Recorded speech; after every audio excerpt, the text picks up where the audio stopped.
Hello, good morning.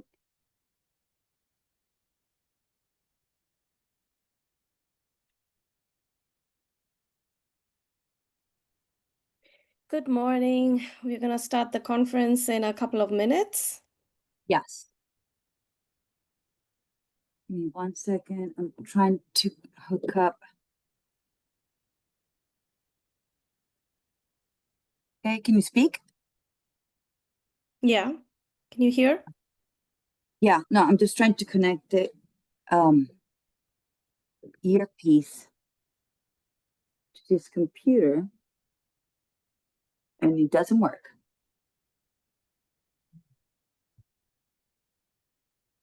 But you hear me okay? Yes. Okay, great. I'm going to go for 1 second to find another plug, and I'll be right back. Sure. Hi.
Okay, again. Can somebody say something? Yes. So we are going to officially start, and I'm just waiting for our organizers to come online. Okay, Michael's coming right now. Hold on. Sure. I'm just going to invite Michael Oren soon. So Toshiba from the Insights Center for Israel Studies. Yes.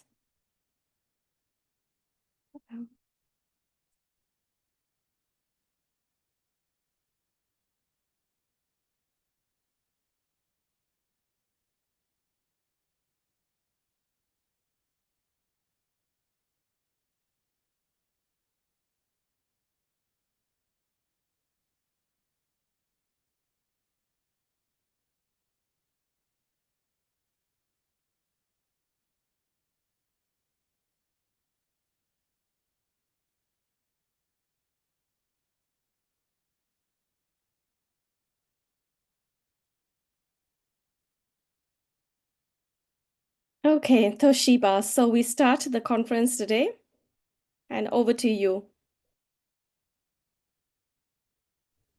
Yeah, so I guess I'm audible. Could you just confirm? Yes. Okay. So, thank you so much. And yes, I am taking this immense pleasure to start this conference.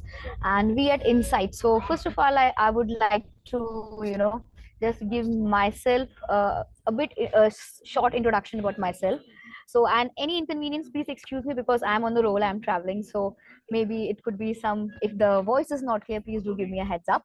Nonetheless, myself, Toshiba Shukla. So, I am myself an educator students, and I help them to reach their dreams of becoming doing PhDs and becoming professors. So I work with an academy. It's one of the India's largest edtech platform. So I have been teaching since past 7-8 years, and this Insights platform, as you all must have heard, it's this online conference we have organized as a part of Insights Center of Israel Studies. And we at Insights, we are an independent student-led platform. So basically, we usually are a set of just these keen, excited kids who every now and then we try to organize and bring people of you all are here right now of such a huge caliber, and we try to bring you all on a same stage platform. And we do organize talks, seminars, conferences, interviews, and podcasts featuring the experts from India and, of course, around the world as well. Like today is one such day, and we are so excited to have all of you on board. And the students who will be joining, they are in fact more excited to hear. And this has been something that we have been really planning since a very long time. And finally, we are fortunate that we are able to do that and have you all on board today.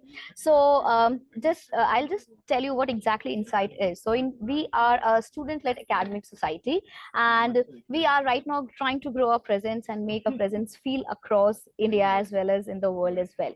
So, and we have been doing many programs at JNU, Jawaharlal Nehru University, which is one of the India's top university. It has been constantly ranked among the top 3 universities in our country. So, keeping the discussion short, this is the short introduction of Insights and myself. And now I would like Tanshi to take over from here. And yeah, before Tanshi takes over, I would also like to set a few ground rules about the conference, because the participants, if whoever have any questions for the respected speakers, you all are expected to give your responses and doubts in the chat section.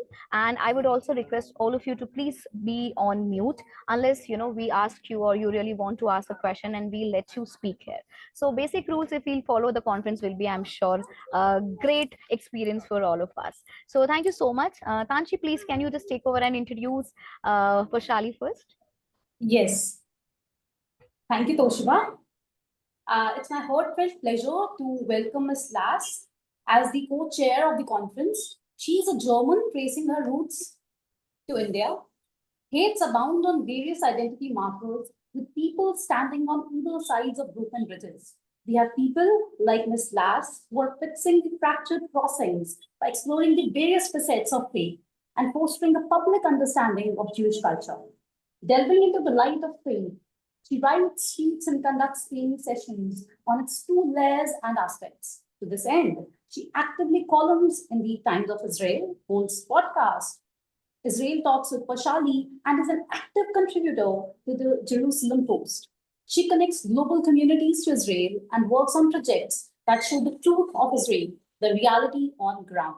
She's an activist for Israel in her hometown too, that is Düsseldorf, Germany. She has recently co-authored a book, Tasting Faith, in which she traverses the lives and variations of the Indian Jewish community within the broader spectrum of Judaism. I again welcome Ms. Lass, and over to you, Ms. Lass. Well, thank you so much for the introduction, and thank you so much, Insight Center for Israel Studies, for inviting me to chair this conference. I'm truly honored.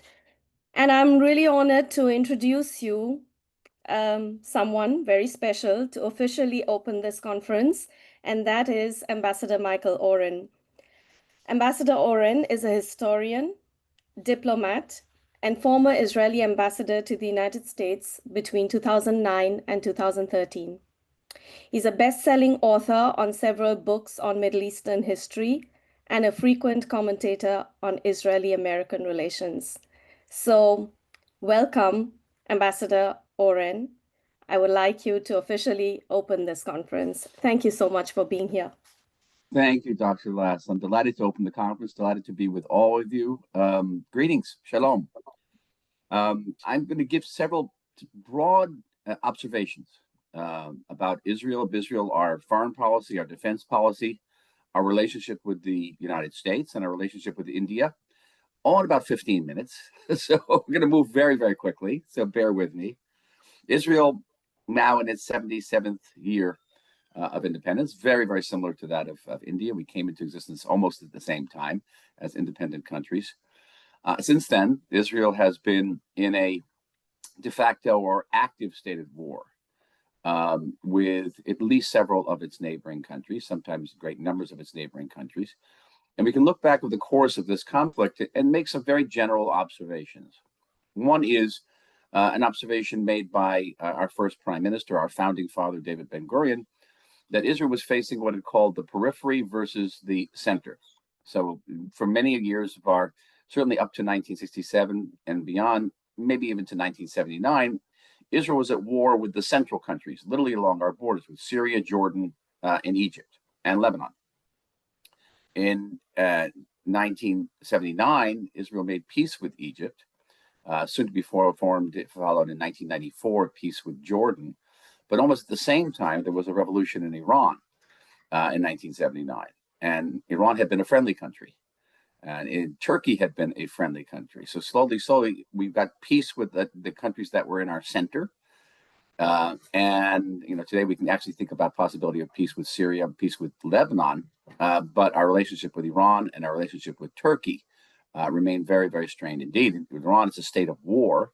And with Turkey, it's just very, very strained relationships indeed, that it's almost just short of a warlike relationship. I think Mr. Erdogan thinks of Turkey as being at war with Israel. So it's not reciprocal, but it is very, very, it is far, far from a friendly relationship. So this has been a sea change for Israel, changing still, but the center periphery notion continues. Israel's tactic, Israel's strategy over the course of this 77-year conflict has been to, let me phrase it, its strategy has been its tactic, and I'll explain that. Or its tactic could be its strategy. One would hope that you go to war and you try to get peace at the end of the war. But Israel's policy has always been to be forced into war by, say, an attack. In 1948, the invasion by 5 Arab armies. 1973, an invasion by Syrian and Egyptian forces. And October 7th, of course, the horrendous attacks by Hamas and other Palestinian terrorist organizations. And then to win on the battlefield and hopefully win a peace agreement, but if not, just to win sort of an interregnum of quiet. So the strategy is to go from battle to battle to battle, and in between to develop a country. The other side doesn't necessarily do this, but what we've done is, over the course of the 77 years, developed probably one of the most successful nation states in the world, by any criteria, whether it be our national health care system, our education system, our infrastructure, even the longevity of our population. And you wouldn't think that that would be consonant with a country that's constantly at war, but because our tactic is our long-term strategy, which is to survive and develop, that has happened. Now, a very common question I've also encountered from the press is that by, say, bombing Gaza the way Israel has bombed Gaza, aren't we creating the next generation of terrorists? And that's a very frequently asked question of not just in the last 2 years, but over the last 77 years. Are we, by reacting militarily to these challenges, aren't we creating the next generation of terrorists or of antagonists? And here, history has to be our witness, because it turns out that the more we pursue the strategy of tactic of defeating our enemies time after time, and in between developing ourselves, one by one, our enemies conclude that going to war against us is not a good idea, and they internalize it's not a good idea. So this is what happened with the Egyptians. Egypt was our major enemy. And during the years of certainly 1948 to 1973, if anybody thought there'd be peace with Egypt,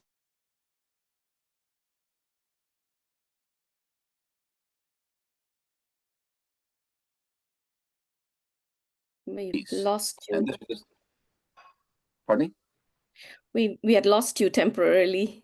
So Oh, I'm sorry. now Okay, you're am I back? I'm Yeah. back. My internet is stable. Okay. The Jordanians concluded that making war with us is not a good idea. And now maybe the Lebanese government and the Syrian government are concluding the same thing. So over the course of history, the longer Israel stands strong and defends itself, you don't necessarily get more war, you actually get more peace. And that's a very important lesson, an extremely important lesson. Now, throughout, there are people today who say that Israel has always had an ironclad alliance with the United States of America. That is not true. That's factually untrue. The United States was the first country to recognize Israel when we declared our independence on May 14, 1948. But the same president who recognized us, Harry Truman, also put an arms embargo on Israel. There were no American arms could be used by the Israeli army. And in 1967, the Six-Day War, Israel won that war without a single American bullet. All the bullets came from France. So it's not true that we had a strategic alliance. The strategic alliance was only made in the aftermath of the Six-Day War, when American policymakers realized that Israel was a pro-Western, pro-American powerhouse that had defeated several Soviet-armed armies, and maybe the United States should have a strategic alliance with Israel. And it started very slowly. It took many, many years for that alliance to emerge. But again, going back to David Ben-Gurion in the 1940s, 1950s, he had a policy that Israel would always have a superpower backer. So our first superpower backer, strangely enough, was France. It wasn't the United States. And the United States took over that role. And throughout our wars, America's policy has always been a policy of containment.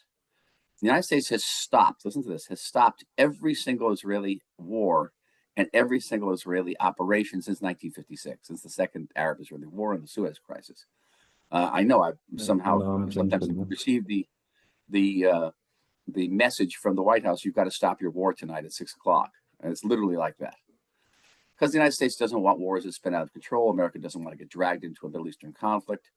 During the Cold War, the great fear was that the United States would be dragged into a direct confrontation with the Soviet Union because of a Middle East war, an Arab-Israeli war. That was the case in '67 when the Johnson administration said, okay, you're going to stop tonight. Literally, you're going to stop tonight at 6 o'clock.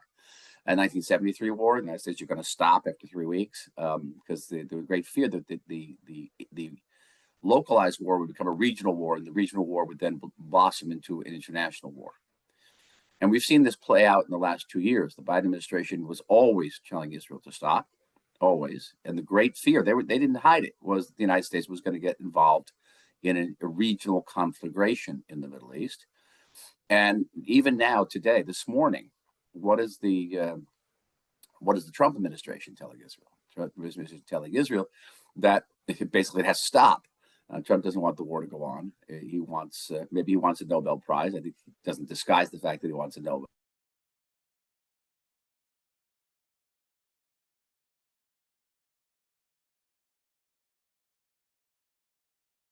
He has to stop, and Bibi has no choice. When I tell him to stop, he's got to stop. And no president's ever said that so openly. Leave it to Donald Trump to do that.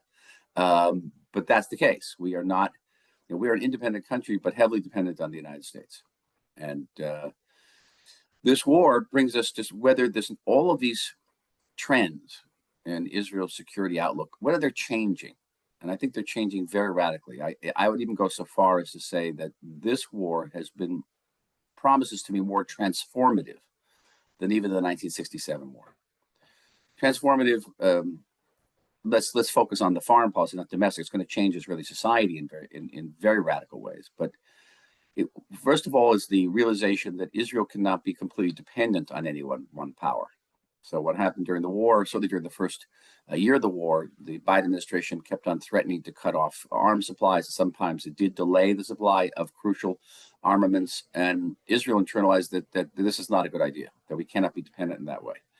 And it was a certain amount of justification for me, but I have long been an advocate of weaning ourselves of American military aid and being in a cooperative relationship with the United States and not a dependent relationship with the United States. So that is going to change. That is definitely going to change. The notion of periphery external is also going to change as we make peace perhaps with Saudi Arabia. And peace with Saudi Arabia means peace not just with Saudi Arabia, it means peace with the entire Sunni world. It could mean peace with Indonesia. It could mean peace with other countries around the world. The biggest Muslim populations in the world are not in, as you know very well in India, is not in the Middle East. They're outside the Middle East. And they're Sunni populations. So that could change very, very radically. But I think the most important thing we can do externally is to diversify our foreign policy portfolio. And this is where our relationship with India becomes absolutely crucial. We have an immense confluence of interests with India. First of all, just on the society level, we are a traditional society. We are rooted in our tradition. We're rooted in our religion. Even if we're not religious, we're rooted in our religion.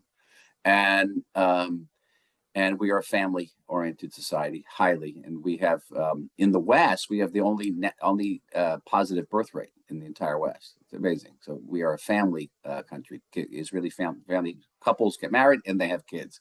Then they worry about how to pay for them later. Very different than America,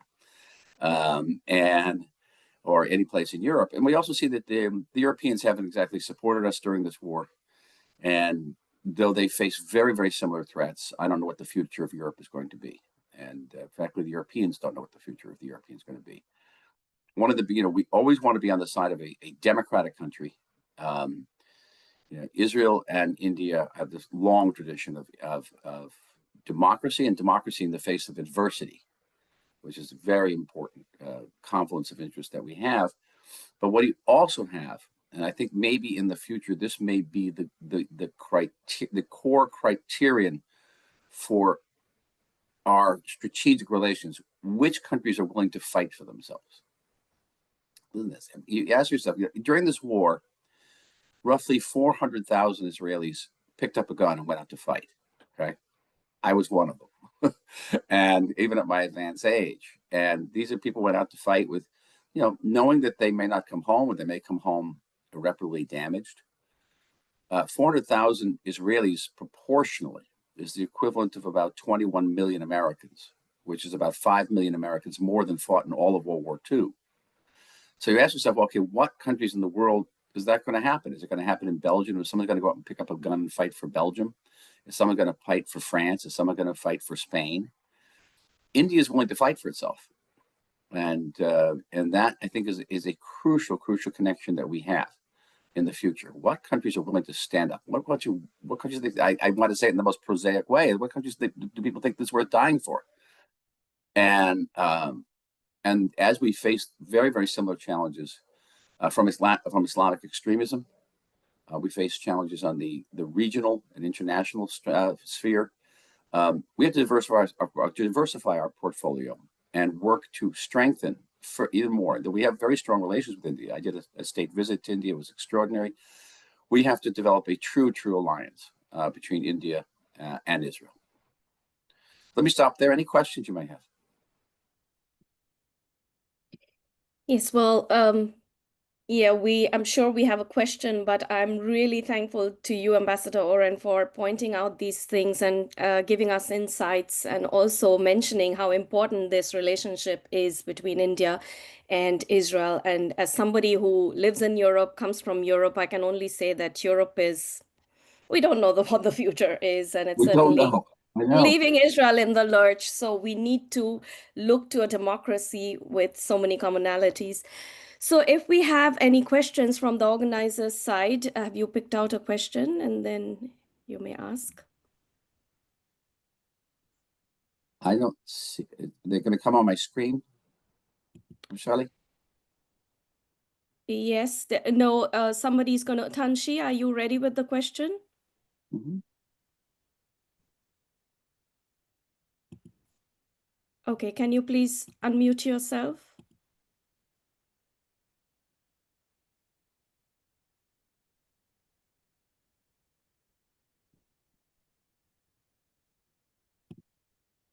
Okay. Yeah, am I audible? Yes. Go ahead with your question. Okay. Yeah, Ambassador, you just told that it is more of a tactic rather than a strategy. Can you just explain it more as to the survival strategy that Israel is pursuing while being at war with Hamas? I don't think I heard the question. Could you repeat it, Dr. Lass? Yeah, am I audible? Yes. Yeah, it's not very understandable. Please try again. Yeah, so you just told that it is more of a tactic rather than a strategy, right? A tactical strategy Right. to a survival strategy to when you are waging war with Hamas. So can you just elaborate a bit on it? Yes, with Hamas, it's a very good question. Okay, as I said before, our tactic has been our strategy. Our strategy has been our tactic. It's from live to war, and in between to advance, to progress, and develop our society. And the big question now is this going to change? Now, all Israelis know a speech that was given by Moshe Dayan in 1956. April 1956. It was a eulogy for his friend, Roy Rothberg, who lived on kibbutz Nachal Oz. That was one of the kibbutzim that were devastated on October 7th, but this is 1956.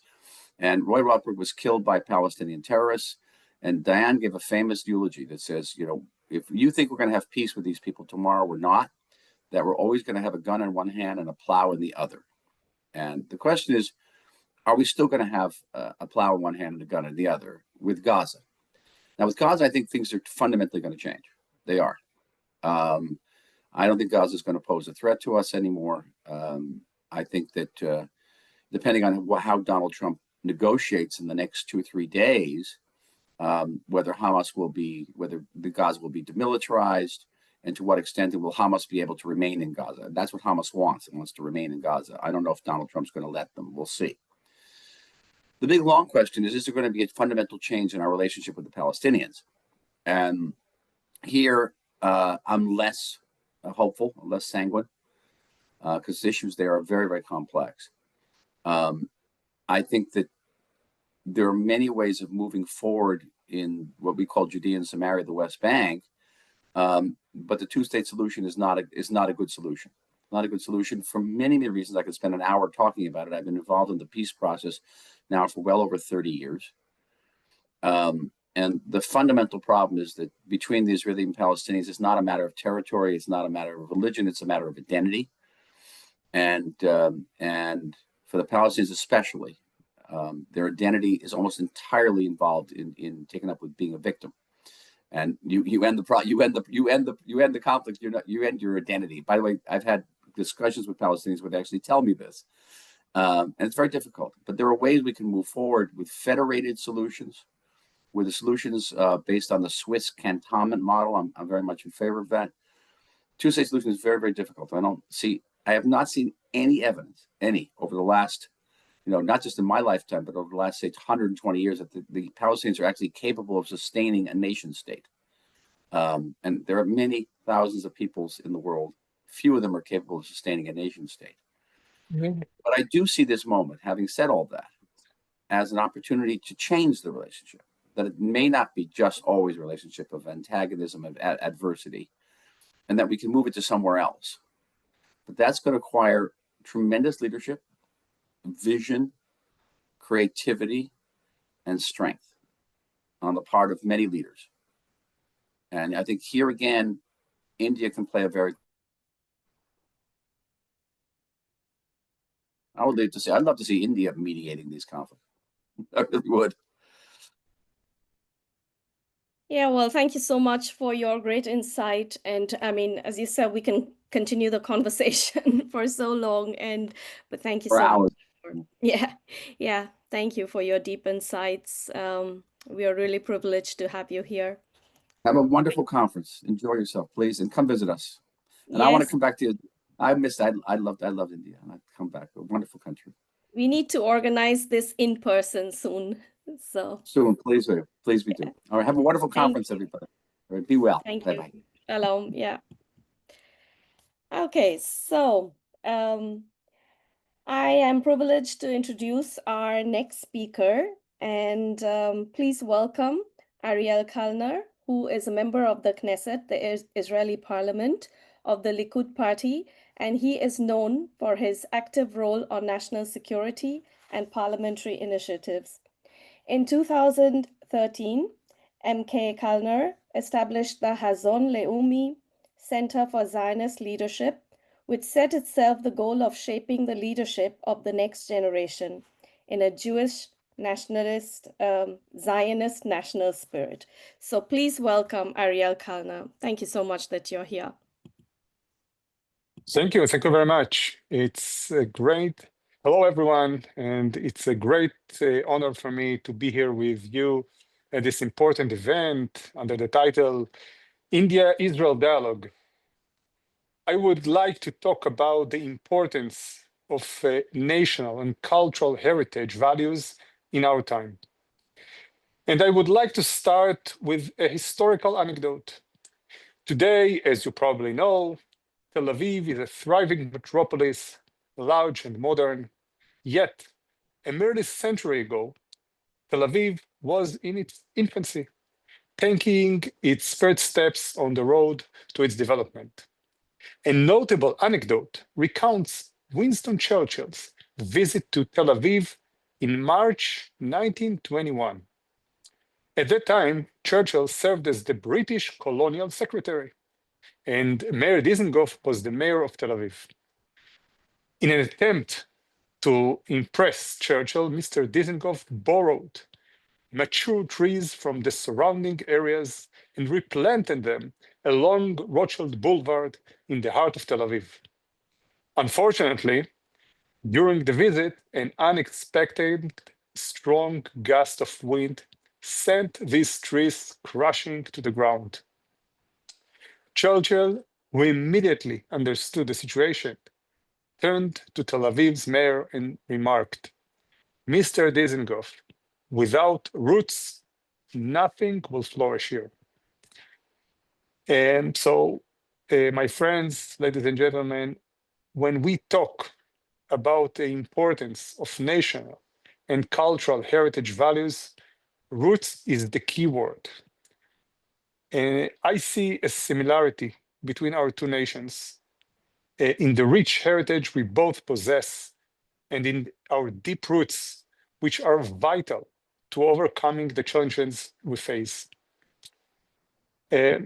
Historically, 2000 years ago, the Judean uprising was suppressed by Rome, and the future of the Jewish people appeared very bleak.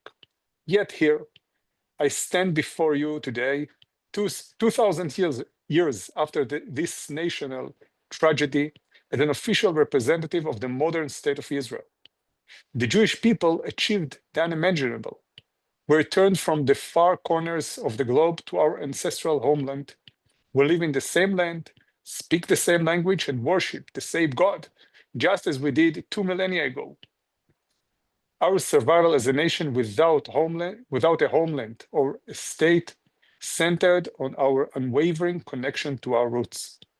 Our enduring memory of Jerusalem, our invincible dream of returning to Jerusalem, these are the forces that brought us back to Jerusalem and to our homeland, the land of Israel. When I hear some people refer to the modern state of Israel as a colonialist project, I don't know whether to laugh or to cry. If there ever was a colonialist project, it was the Muslim conquest of the region, not the return of the Jewish people to the land from which we were exiled long before the Islam even existed. Before, in our Torah, it's mentioned that before entering to the promised land, Moses spoke to the people of Israel saying, "Ask your father and he will tell you, your elders will inform you." And this, my friends, is the hidden source of our nation's resilience. And I propose that anyone seeking to preserve their identity should heed this wisdom. Today, in our time, two imperialist movements threaten our civilization: the radical Islam and the woke movement. There is a clash between nationalism and imperialism. Imperialism seeks to homogenize humanity into a uniform shape, directly opposing the essence of nationalism. Throughout history, we have known various imperialist movements. Sometimes they were religious, sometimes cultures, and sometimes ideologies. In the 20th century, for example, it was the Nazism and the communism. Today, we confront two imperialist movements: the radical Islam, striving for homogeneity through force. They want to establish what they call Ummah al-Islamiyah, a single nation of Islam. Another imperialist movement is the radical progressive movement known as the woke. This movement seeks to erase identities, religious, national, and familial alike. We must understand that without heritage, there is no future. The erasure of national and religious identities does not liberate individuals. It robs them of essential aspects of their humanity. Without roots, we are defenseless against imperialist forces such as radical Islam. Israel is a democracy, and we have many debates about the character of the state. We have both conservative and progressive forces.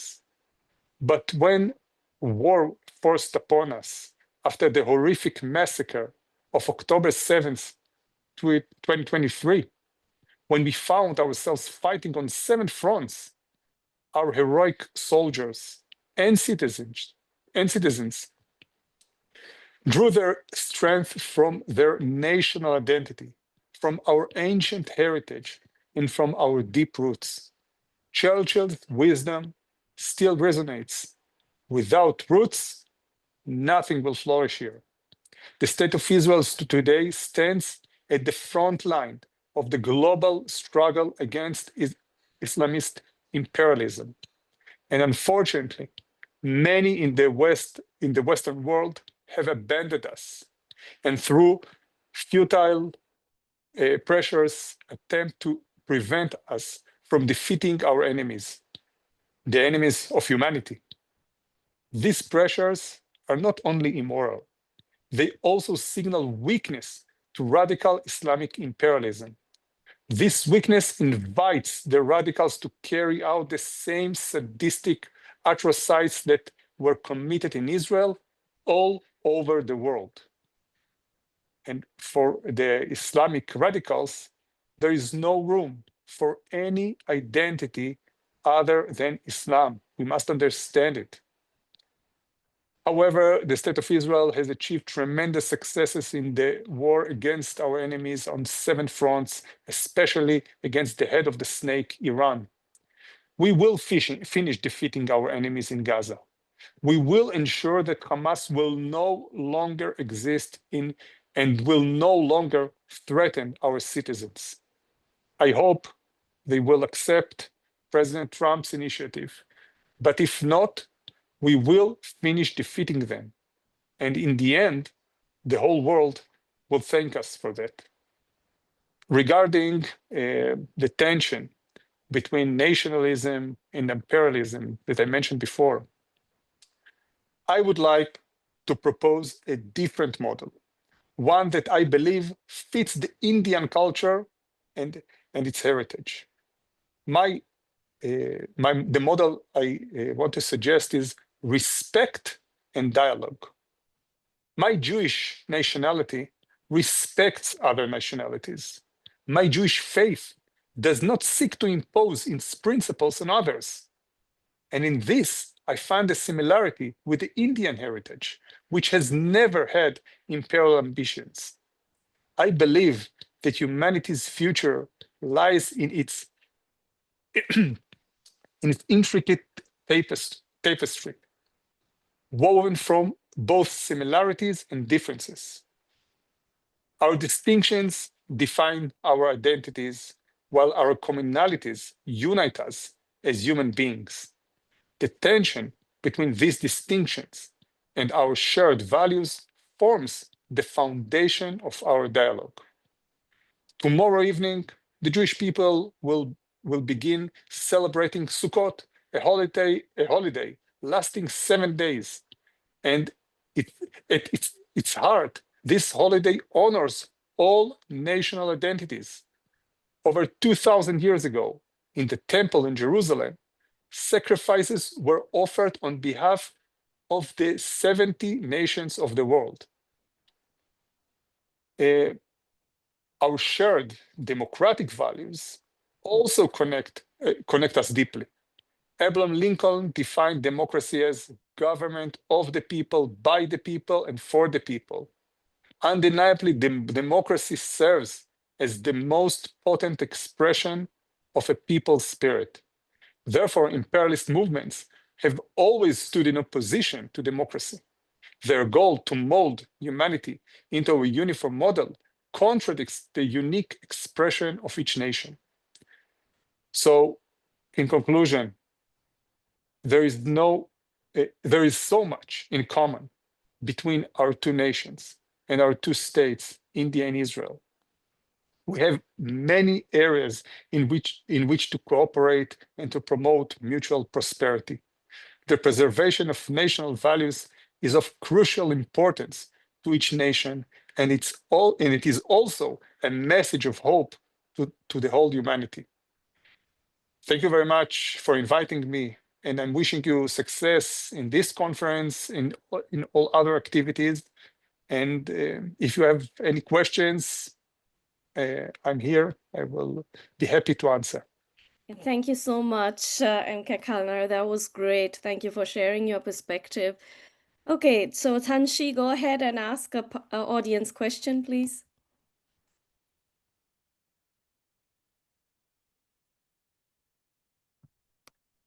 Can you unmute, please? Am I audible? All right. So yeah. So Mr. Kalner, we had this question from the audience, and one of the questions is, how can the governments of both the nations encourage a greater flow of students, researchers, and cultural groups to enhance mutual understanding and long-term bilateral relationships? Wow, it wasn't clear. Can you repeat your question again? Shali, there's this quick audio check. Am I audible? Was the question audible? Yes, you are audible, but it wasn't some of the words we couldn't really pick up. Can you try again? Yes. So how, Mr. Kalna, how can the governments of both nations encourage a greater flow of students, researchers, and cultural groups to enhance mutual understanding and long-term bilateral relationship? Again, how can we promote our relationship? terms of- This was the. Yeah, how can we promote the relationship within the broader spectrum of greater flow of students, cultures, and researchers? I think that Israel,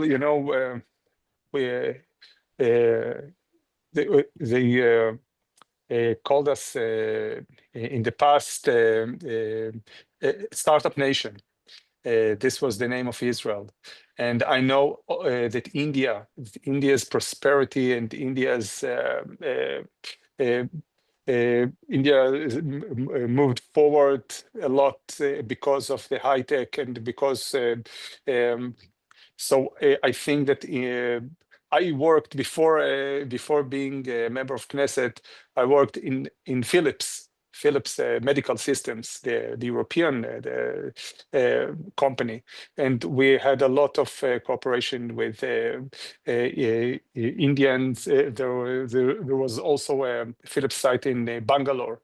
I think that in this area of high tech, we can see that and we can achieve a lot of we can create cooperation. We can achieve a lot of successes. The students, we should move forward with new initiatives in this area, and this is I think the place that can take us both forward. It's so natural that we should go into this direction.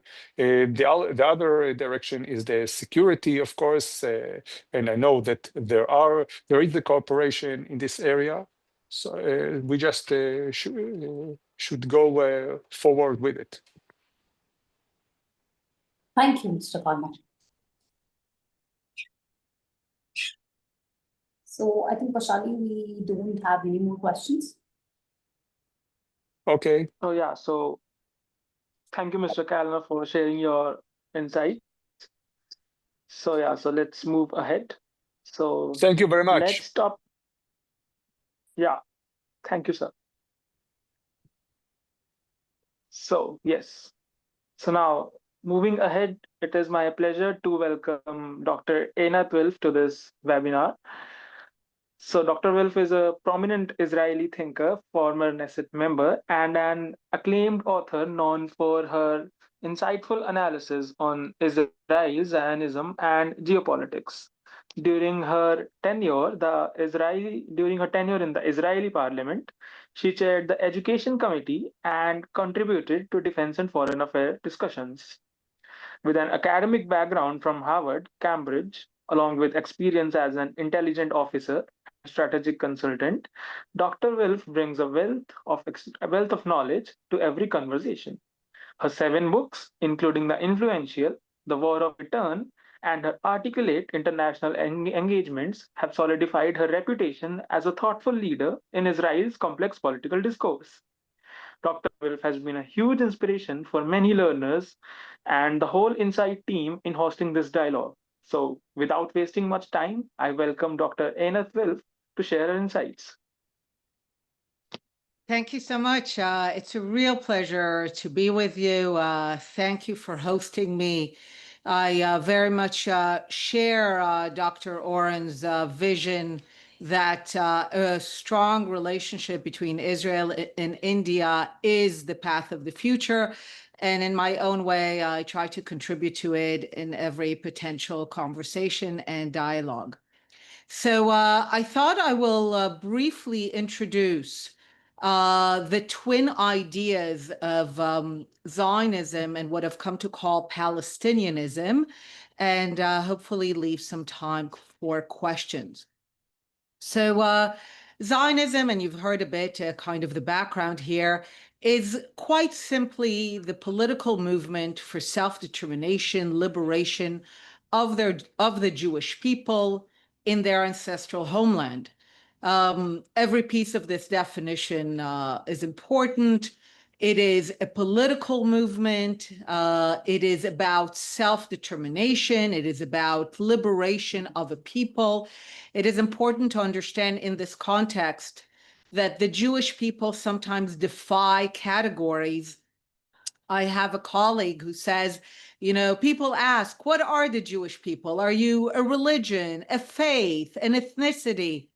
And she says very nicely, she said, we predate those categories. We have our own category. It's one word, one syllable, two letters, called Am Israel, translated as the people of Israel, but best understood as a tribe that you can join, but ultimately a tribe that you are born to or that you join through marriage and a variety of rituals.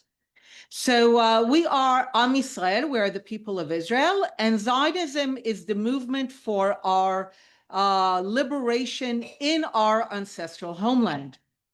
A word about Israel being the ancestral homeland of the people of Israel. The name should be a clue that the land of Israel is connected to the people of Israel. I have a colleague who wrote a great book called The Jews and Indigenous People. There is sometimes a mistaken notion that to be indigenous is merely to live in a place for a long time. It's not. To be indigenous means that your entire culture, the way you mark time, the calendar, the holidays, the language, the idioms, the rituals, that they are all woven with one place. And in that sense, the Jewish people are the indigenous people. In many ways, they almost define what it means to be an indigenous people. It was mentioned to you that we are on the eve of a Jewish holiday of Sukkot. You know, it's about these kind of ramshackle huts that the Israelites had in the desert as they moved from slavery to freedom. The people of Israel observed the holiday of Sukkot in the freezing temperatures of Poland. It made no sense. And yet they did so because even in Poland, let's say, or in Morocco or in Iraq, they lived according to the climate and to the calendar, which was based on the climate of this land. So before a massive project of erasure began in the last century, it was understood that the people of Israel are connected to the land of Israel. Zion is merely the Hebrew name for the land of Israel, another Hebrew name, Zion. It's also the name from Jerusalem, and for the entire land. And Zionism is the movement of the liberation of the Am Yisrael, of the Jewish people in the land of Israel, the only land to which they were ever connected as a people. This is what Zionism is.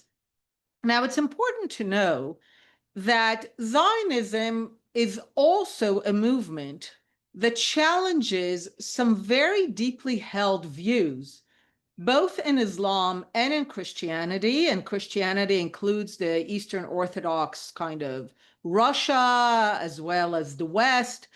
Both Islam and Christianity, of course, emerged from the Judaic texts and from the Judaic teachings, but they also both claimed to supersede it. So both Christianity and Islam developed, shall we say, a fraught relationship with the fact that Jews still exist, because both of them expected the Jews to disappear and to become Christians or Muslims. And when that didn't happen, both Christianity and Islam developed very problematic, sometimes violent attitudes towards the continued existence of Jews. And even though Christianity in the 17th century began a new branch, which became very pro-Zionist and pro-Israel, and we see it today in America, they both still have this idea that the only proper way for Jews to continue to exist until they become Christians or Muslims is to suffer, to be humiliated, to be stateless, and to be powerless. So Zionism, you should also understand it as a kind of challenge to a view that is held by billions of people about the proper role of the Jew as humiliated, powerless, and stateless. And that begins to explain why so many people literally go insane with Israel, because Israel challenges something very foundational about how they think the world should be. As a result, many in the world have ultimately become to support and fuel and fund an ideology that I've come to call Palestinianism. Palestinianism is ultimately a tragedy. It is an ideology that takes the worst of what Islam has to offer, and Islam has good things to offer, but Palestinianism takes the worst of it.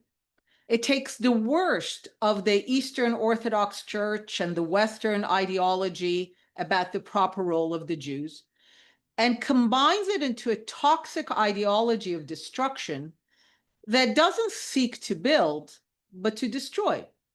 You know, I grew up believing that the Palestinians were a people who, like the Zionists, wanted self-determination, wanted statehood. And when I realized that despite multiple opportunities to achieve that, they always said no and went to war, I realized that it's not a people seeking self-determination. It's rather an ideology that says we first want the Jews not to be sovereign, and that's our goal. You know, as I was trying to find out why Palestinians keep saying no and going to war, I came across a quote by Ernst Bevin. If you know your history, you will know him too as the British foreign minister after World War II.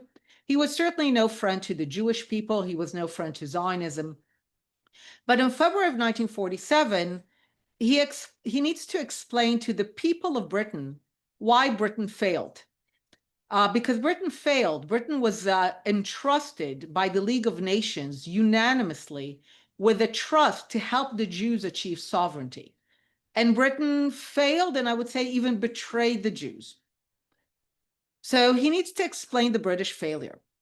And he says the following. He says, we failed because the conflict in the land between Jews and Arabs, you know, in 47, no one was called a Palestinian. If anything, the word Palestine was associated at the time with the Jews. If anyone said Palestine at that moment in history, they meant Jews. So he says, look, the conflict between Jews and Arabs in the land is irreconcilable. Now, the reason I use this quote is that in February 47, there are no excuses. All the excuses we hear today, that there's an occupation and that Israel is evil and that there's settlements and Bibi Netanyahu and all that, none of those exist in February 47. If anyone tried to sell you the story that the conflict is because Israel displaced Arabs, in February 47, no one was displaced. Everyone is in place. And he says that the conflict is irreconcilable, even though there's no excuses. And he goes on to explain why. He says, look, in this land, the Jews have a top priority. The Jews want, he says, to establish a sovereign Jewish state. So the Jews want to exercise the principle of self-determination, at that point, a universal principle, for the people of Israel and the land of Israel. And then he goes on to say, and for the Arabs, the top priority, and those are Arabs who will later take the name, I will say even hijack the name Palestine to be called Palestinians. He says their top priority is to resist to the last. And remember that word resistance, it appears in Hamas's name, mukawama, resistance. Resist to the last the establishment of Jewish sovereignty in any part of the land. He's basically telling us this is not a conflict between Jews and Arabs who want sovereignty, self-determination, liberation. He says this is a conflict between one group, the Jews, the people of Israel, who want a sovereign state, even if it's just on a little part of the land. And he says, and the Arabs, their top priority is not a state for the Arabs, it's for the Jews to have nothing. And essentially, this is the conflict. This has only ever been the conflict. This is Palestinianism. And the reason that it's a tragedy is that it's brought so much suffering and bloodshed and destruction to the world, because rather than focus on building, they have only ever mobilized for destroying. This is why they have turned Gaza into a weaponized landscape. And what we're experiencing now in the world, and it's extremely dangerous, is that while Zionism is presented to be evil, it's equated with every evil word in the lexicon, Palestinianism is equated with everything that's good, right? Freedom, equality, justice, rights. And this is, I have a colleague who says that some people today are so secular, they don't realize a religion when it's staring them in the face, especially a Western religion that, you know, has this notion of good and evil, and that the Jews stand between this world and salvation.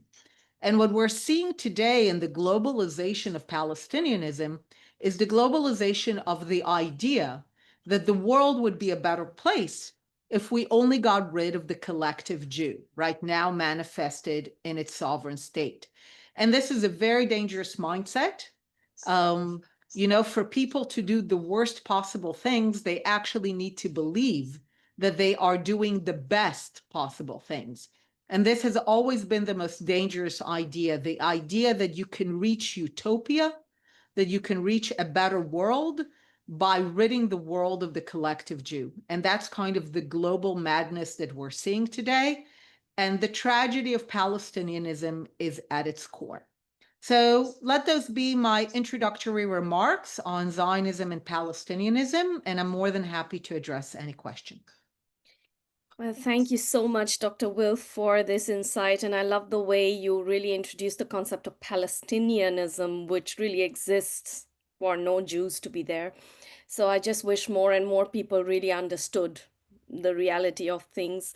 So if we have any audience question, please go ahead.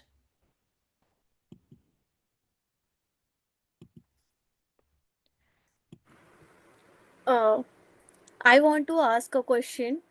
You describe Palestinianism as an ideology opposing Jewish sovereignty rather than a national movement.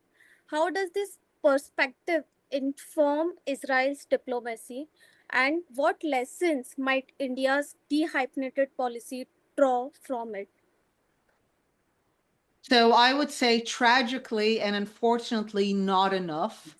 Dr. Oren presented to you the kind of the historical Israeli behavior. Let's win a war enough so that we can buy a decade of quiet so that we can keep developing our country. But I would argue that this does not inform our foreign policy enough. And I will even give you a small example. I was a few months ago in India to participate in the conclave. And I spoke about this ideology. And some people came up to me and say, this is really hard for us as Indians. He says, when you speak about Hamas, when you speak about Islamic extremism, he said, that's easy for us. It's easy for us to identify. He says, but because India still carries the legacy of the non-aligned movement, the Soviet influence, we still have this view of the Palestinians as victims, as miserable, as this charity basket case.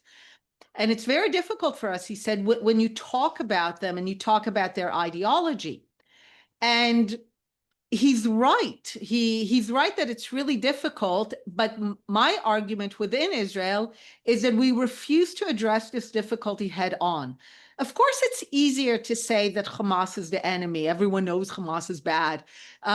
It's much harder to explain that Hamas is merely the executive organization of Palestinianism. Hamas is not some alien organization that landed in the Gaza Strip.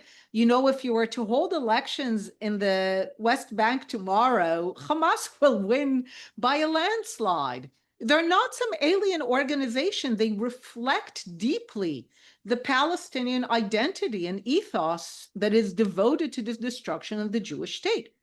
The other reason that I think we're not using it enough is that on this issue, Palestinians never lie. They lie on everything else. Gaza is an open-air prison, then it's revealed to be a lie. They replace it with another lie. Famine, that's revealed to be a lie. Genocide, that's revealed to be a lie.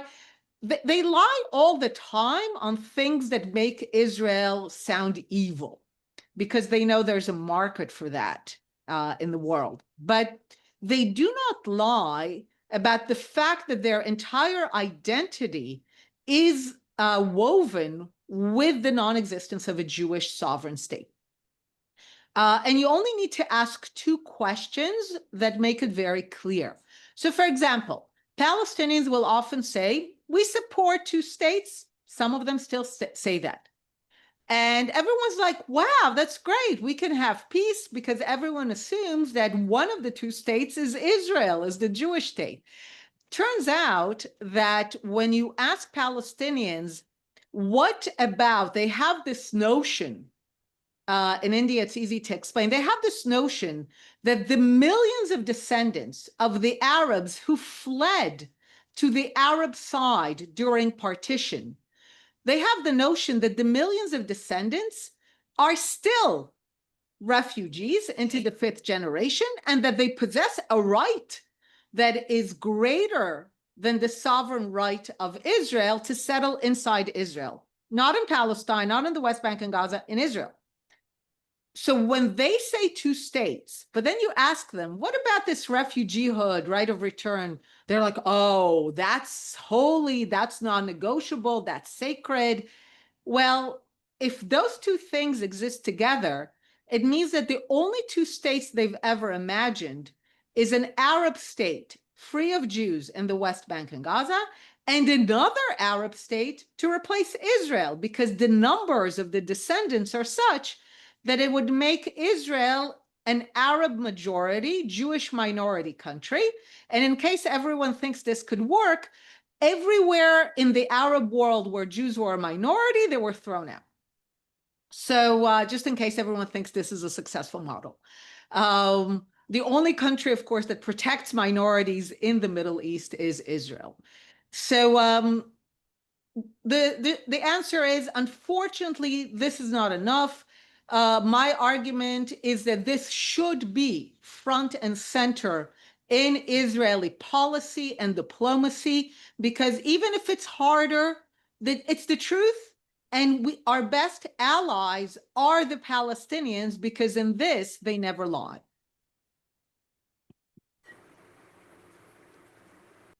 Well, thank you so much, Dr. Will, for saying things as they are. And until we confront the truth as it is, I don't think we can really hope for real peace. That's the thing.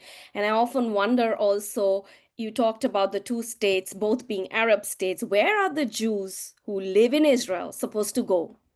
I mean, seriously, where are they supposed to go? Even if you talk about recognizing a Palestinian state, which, by the way, does not allow Israelis to enter even. Why can't we talk about that? So thank you so much for all your insights. It's great.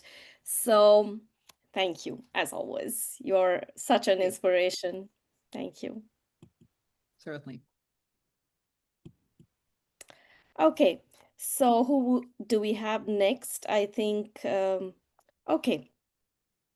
Well, please welcome me. Welcome in joining. Well, we have Nebo Cohen. Okay, so welcome Nebo Cohen. He is a political strategist and media advisor, consulting leaders and political movements worldwide.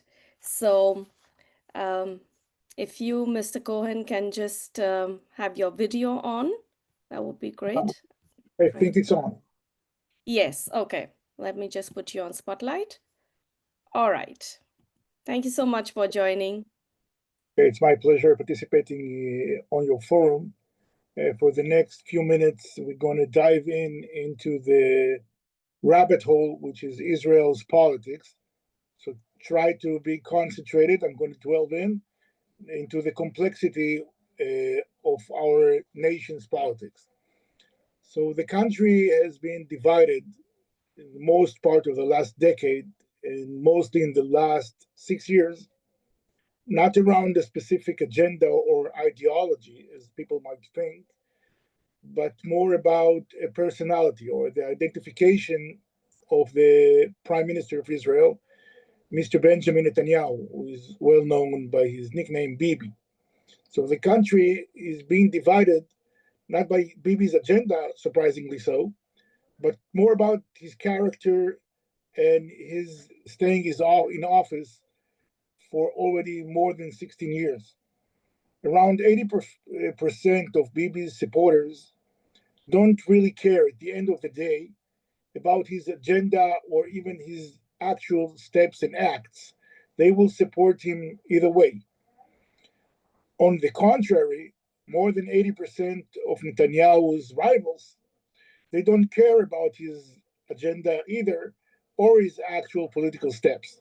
So it's mainly about one core division in Israel politics, and that's Bibi Netanyahu. And since 2019, the country went through 5 election cycles. And you can imagine naturally that during a political cycle, during elections, the division even escalated. And we have 5 of those in just 3 years. So what it did, it actually made concrete the disagreement and the division in politics, in the media, and in the general public. And through those 5 elections, there was no any decisive win. That's the reason why Israel went from one elections to the other. In the fourth one, something happened, something very surprising. And that was that Bibi Netanyahu's partner from the far right party, Naftali Bennett, took his votes, the far right votes, and because there was no decisive win, he decided to take his votes and cross the aisle and form a government with the centric parties and the left-wing parties. That was one of Israel's most shocking acts ever in Israel politics. Obviously, what it did to Bennett himself, his brand name, it erased him for any popularity in Israel right-wing electorate. This government served for about a year and a half, after which it broke up and Israel went through another election cycle, the fifth one. And then, for the first time in many years, there had been a decisive win. Netanyahu and his camp, the right-wing camp of Israel politics, actually won the election by not a landslide, but a very decisive win, which led the country, it was assumed, to a period maybe of not so much division. But one of the first acts Netanyahu's government had made was to initiate the judicial reform.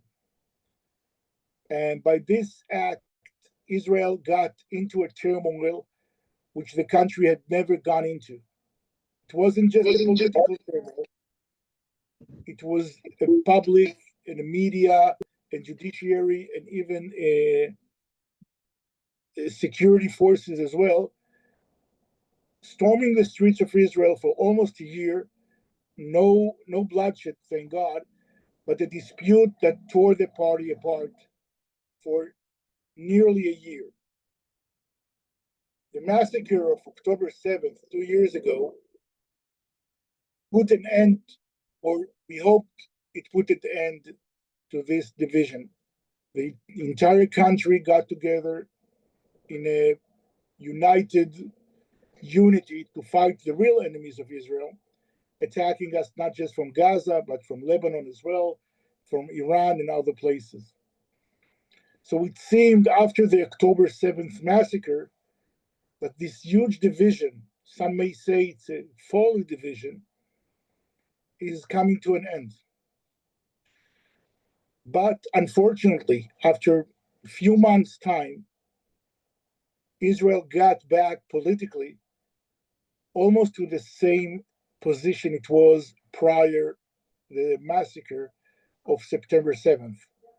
While the soldiers are fighting together in the streets and in the tanks and on the plains, the division within Israel had backed almost to the days prior the massacre itself.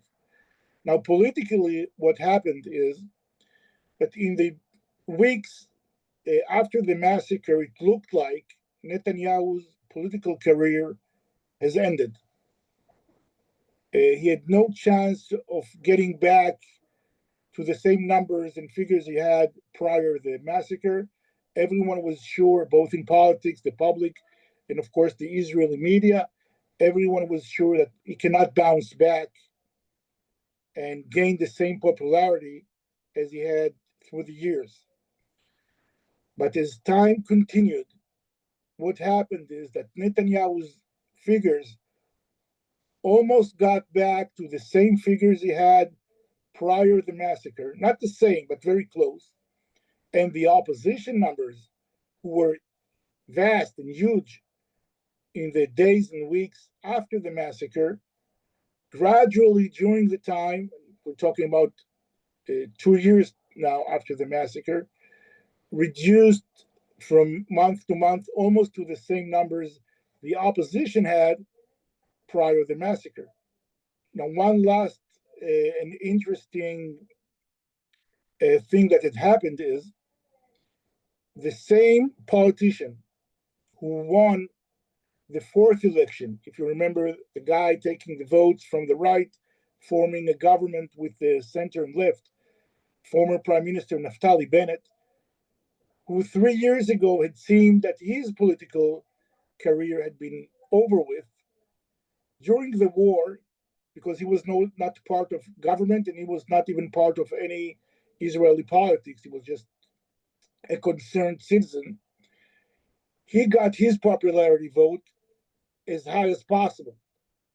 So at the current stage, what we have in Israel is very interesting. We got the far right player, or actually a former right wing player, Naftali Bennett, who actually now leads in the polls as the leader of the center or even center left camp against his former partner Netanyahu. The opposition at all the last polls are not able to form possibly a viable government coming the elections in 2026. But Netanyahu's coalition, who had bounced back in numbers, do not have the actual votes as well to form a government. So here we get into the complexity. In Israel, if either side doesn't win the election, the serving current government stays in office. If you recall, we went through 5 election cycles, mostly because of this fact that there was no decisive win. Then the current government sits on and serves until the next election. What it means is that the two leaders of the opposite camps has a different strategy. Bennett's strategy, as in any elections, his strategy is to win, to bring enough votes for him and his coalition to be able to form a replacement for Netanyahu's coalition, to form a government, a centric or centric left government.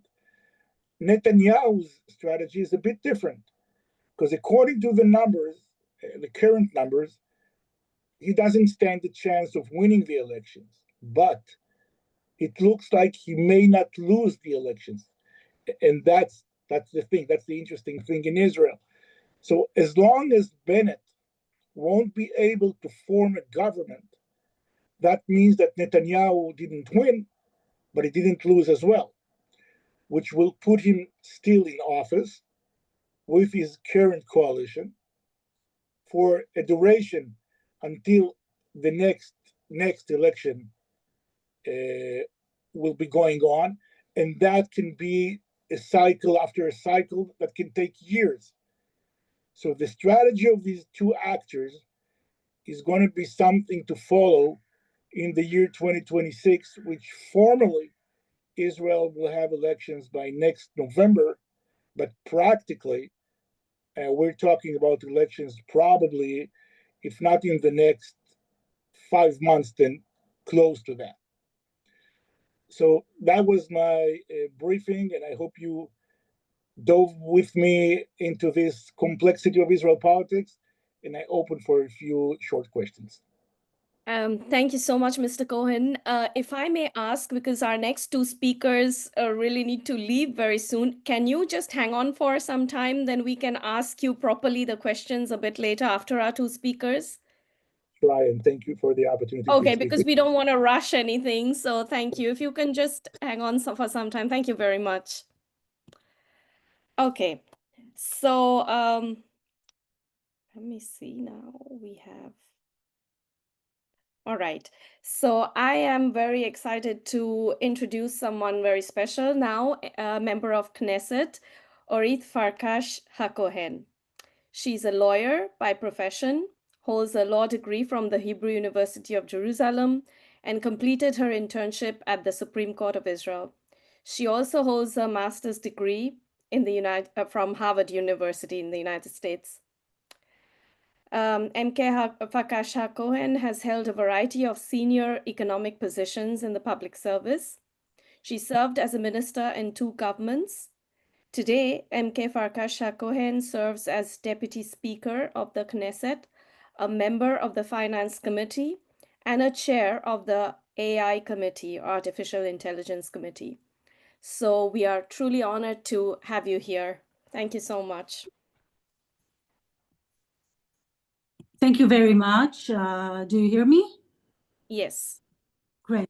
So thank you very much. It is a real pleasure and an honor to take part of this important dialogue that is discussing Israeli, realistic dilemmas before a crowd that is also Indian.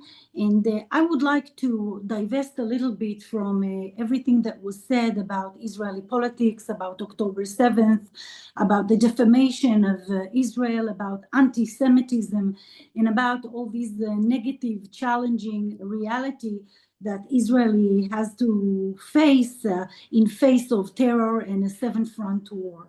I would like to be the more optimistic one in this panel and to talk a little bit about the opportunities that the current situation and the coming days present to Israel and India, putting an emphasis with regards to the economic opportunities that translate into a strategic, and I would call it even a national security advantages that can boost both countries.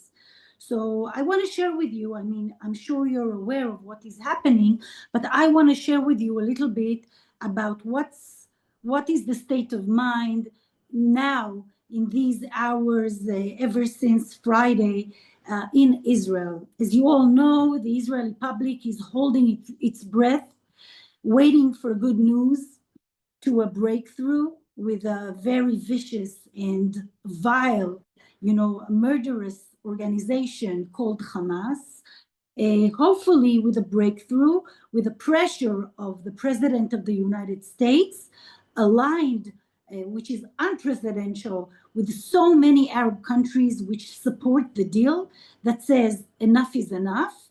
First of all, you free our hostages, the Israeli hostages. We're talking about 48 of them. Some of them are unfortunately not among the living, and some of them are being tortured and starved and really dehumanized.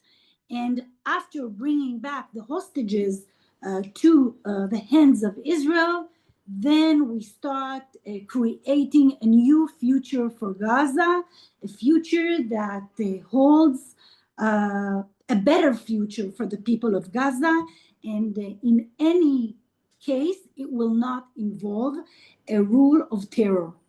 So everybody's waiting to see whether Hamas is lying yet again, or will it give the hostages and put Israel and Gaza and the United States and all the countries that support this path on a better path. And I want to emphasize that the group of Arab coalition countries that basically support this deal or peace deal or whatever, I think peace is a too strong word for that. It is significant countries like Saudi Arabia, like Egypt, like the Emirates, like Turkey, even Qatar, which hosts Hamas and finances Hamas for many, many years, tells Hamas at the moment, enough is enough, we're waiting for your answer. But I want to talk about a different aspect and a different dimension that might be relevant to India and to the cooperation of India, Israel, United States, building on the India, Middle East, Europe economic corridor. The big deal that Trump is leading at this moment is not only a deal that talks about Gaza, but it has a second level. And the second level is, if I can give it a title, would be the Abraham Accords 2. I don't know if you know, but a few years ago, Israel was part of the Abraham Accord 1 agreements, which basically expanded the group of Arab countries in which Israel has normalization agreement with, bringing in the Emirates and Bahrain as a moderate Islamic countries that says we want to start putting on the table normalization with Israel, in addition to Egypt, in which Israel has long years of a normalization agreement, and of course Jordan and so on. And of course Lebanon is also here together with the Trump initiative.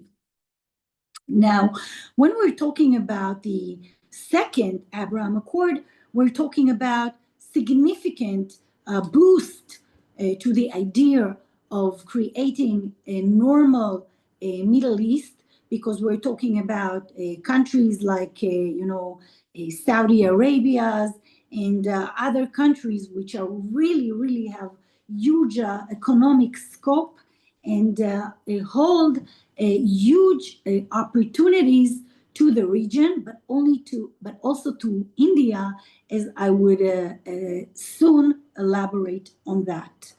What we're talking about on the strategic level or national security level of the world, we're calling this alliance, or the second Abraham Accord, as the alliance of the moderates in the Middle East. In the Middle East, just like you experience it in your country, just like Europe is experiencing it now, just like other countries in the world are experiencing it, we have a problem of radical Islamists, and I call it just, Islamic terror. There is a war within the Islamic world between Islamic terror, i.e. ISIS, i.e. Hamas, i.e. other forces such as Hezbollah. They are orchestrated by Iran, the big devil, and who finances all these proxies all around the world, creating chaos, terror, even in Europe. It is not by chance that the United Nations, unanimously put back the snapback sanction on Iran. We know it is, the head of the snake that finances and, is the architect of Islam, radical Islam. And I know that in India, you are facing such a problem in your borders and within the countries. And now this Abraham Accord 2 will be an opportunity to create a very strong force of moderate countries in the Middle East, starting with Saudi Arabia, Israel, the Emirates, Bahrain, and other countries. Hopefully Lebanon is going through a change. Hopefully Syria is starting to, vomit the radical Islam, but we don't know that. We will see. What we learned in the Middle East, that time will tell. We are not very impressed with words. We are impressed with action. But what I'm trying to say is, what is the opportunity that comes if such a process would start taking place, and what is the opportunity that it gives to both Israel and India, and I would say the democratic world or the moderate world, okay, if I can put it in such a phrasing. So let's talk about the demography. Let's talk about geography. We all know about the Belt and Road Chinese initiative that is being pushed by China for the last, I would say, nearly a decade, maybe less than that. Basically, China is giving loans and being involved in infrastructure and other technological projects all around the corridor or the belt that it is trying to create, a strategic belt that is going through, I would say, Yam Suf, the Red Sea, Somalia, Houthim, Yemen, and so on, Iran, and so on.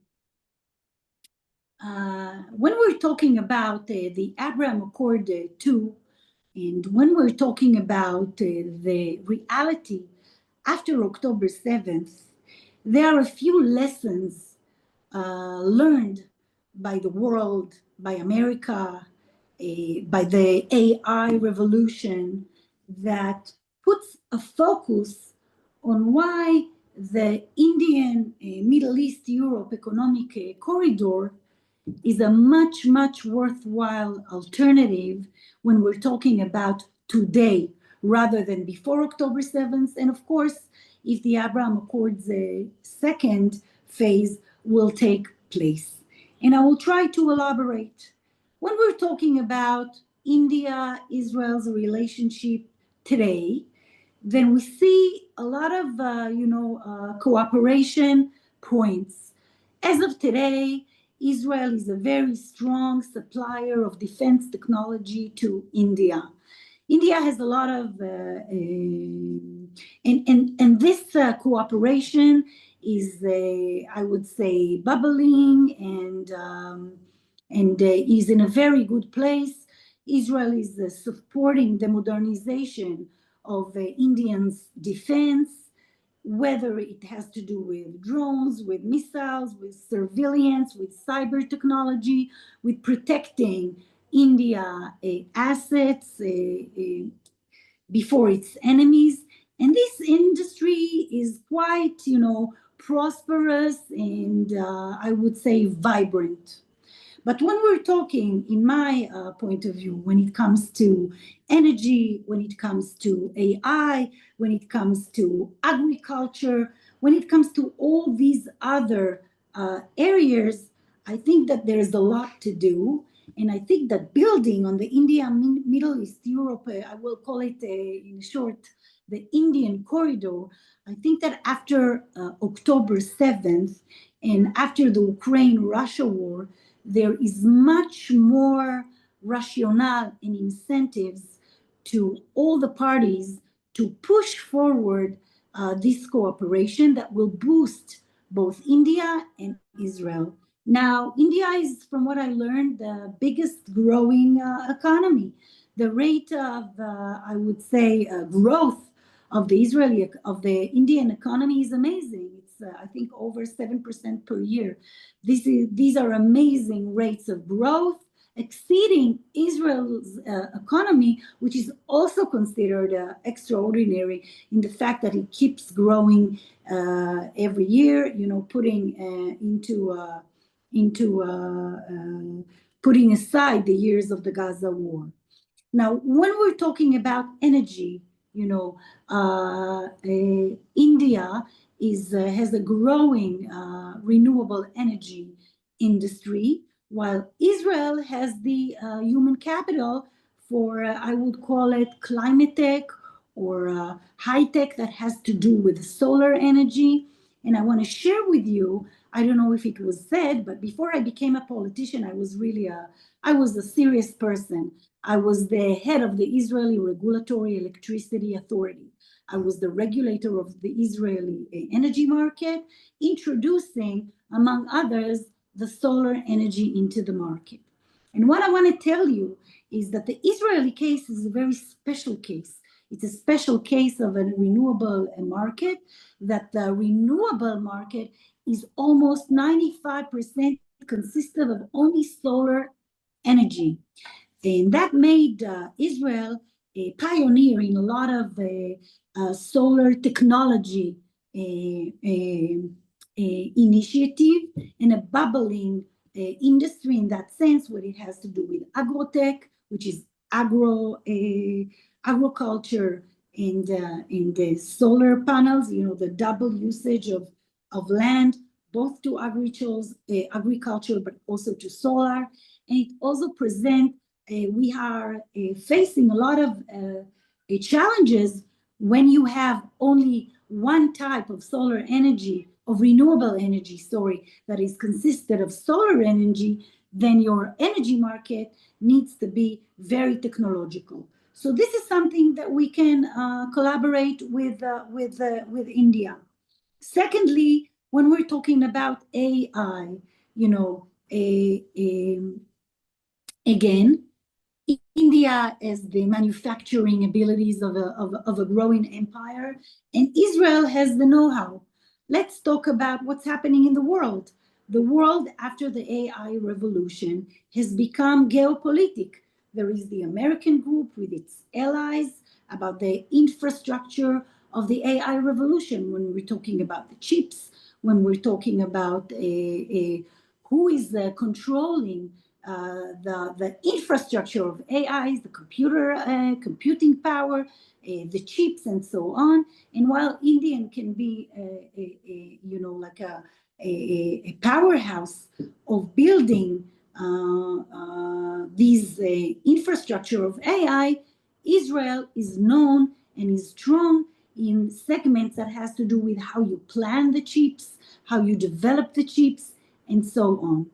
And when we're talking about the geopolitical race, we see on one side China, Russia, Turkey, and so on. When we're talking about the technological security now, sustainability now, because now AI needs infrastructure such as energy, such as the, you know, technological infrastructure, such as computing power, and such as the chips. And also, and there is a race now between the American, you know, group, or let's say Europe, the United States. I would suggest that India should be there. Israel is, of course, there. And the other side of China and the other a group of people.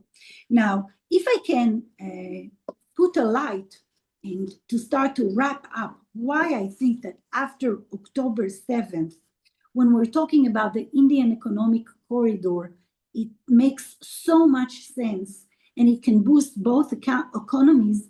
Let's look at the geographical route. We're talking about a route starting in West India, going through the sea, connecting with the Emirates, and then going through Saudi Arabia, and then hitting Jordan, and lastly, before Europe, hitting the Haifa port in Israel. And from there, we're starting to export. Whatever we export energy, technology, everything. And now, why does it make so much sense after October 7th?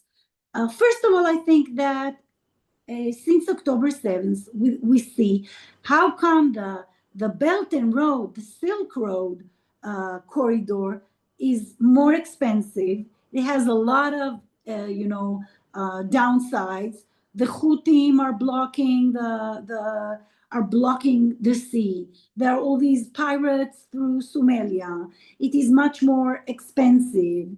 It is much more, it is not as safe, while the Indian corridor suggests something that is much cheaper with building connectivity through trains, through regional infrastructure in the Emirates, in Saudi Arabia, in Jordan, in Haifa, and it is much cheaper and it is much more safe. Secondly, when we're talking about the Trump peace agreement, if we're going to progress into the Abraham Accord number 2, this would be part of the probably, most certainly, so many infrastructural regional collaboration and technological collaboration that will hopefully become and rise between Saudi Arabia, Israel, Jordan, the Emirates, with regards to so many things, and connecting India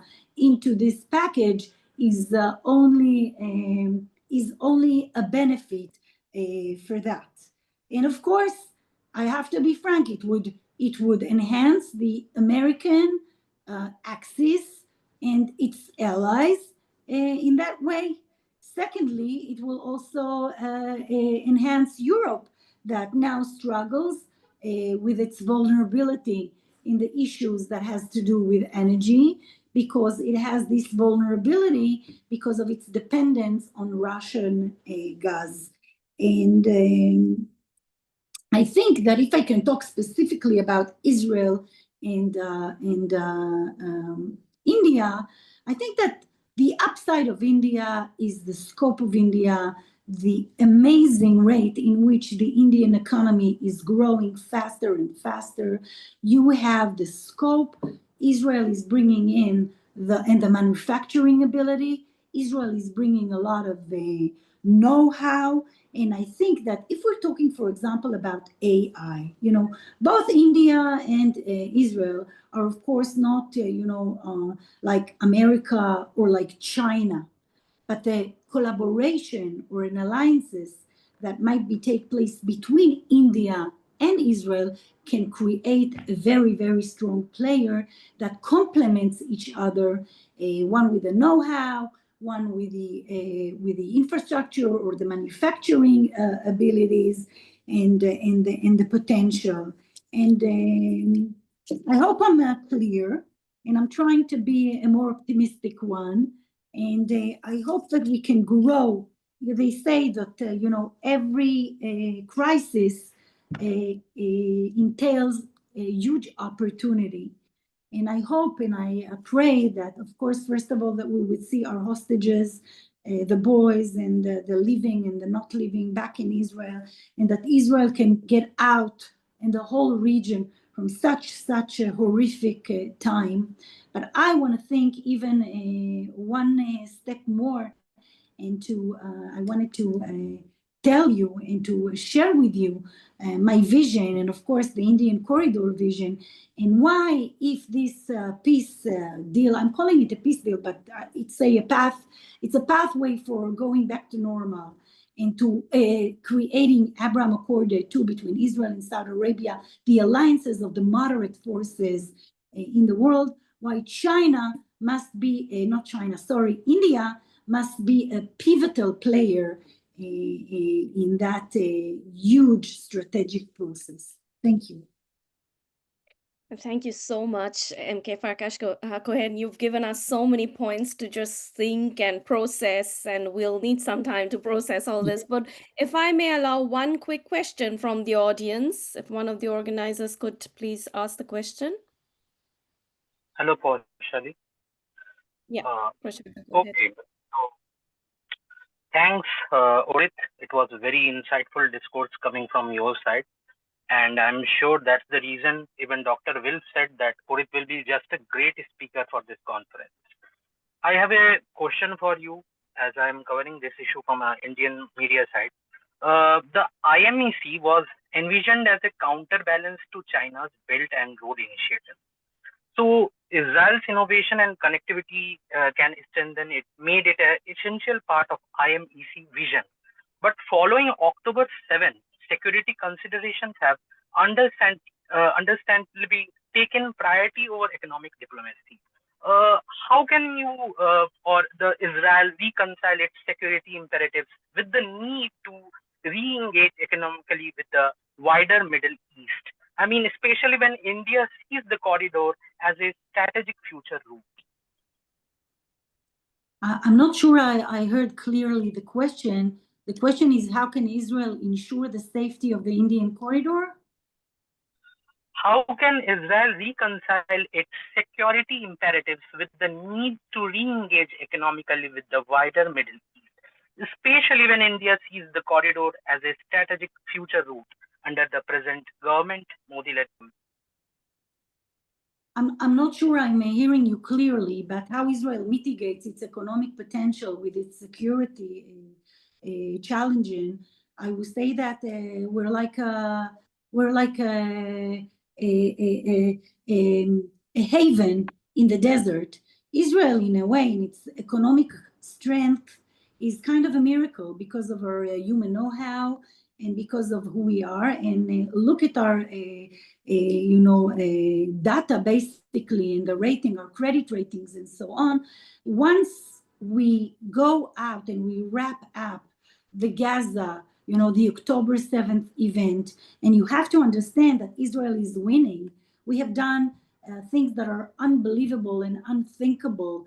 We hit the nuclear facilities of Iran. We basically created a reality in which the tyrant of Syria is gone, has collapsed.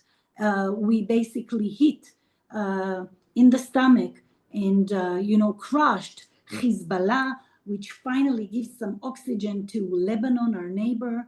And we have Gaza, in which basically we are hitting our enemies very strong. So I think that once we wrap up, hopefully, this period of time, it would be a period of massive growth, massive opportunities. I must tell you that as we speak at the moment, all the defense industry in Israel, the cyber industry in Israel, as we speak now, is basically booming because of all the developments that unfortunately the war has brought upon us.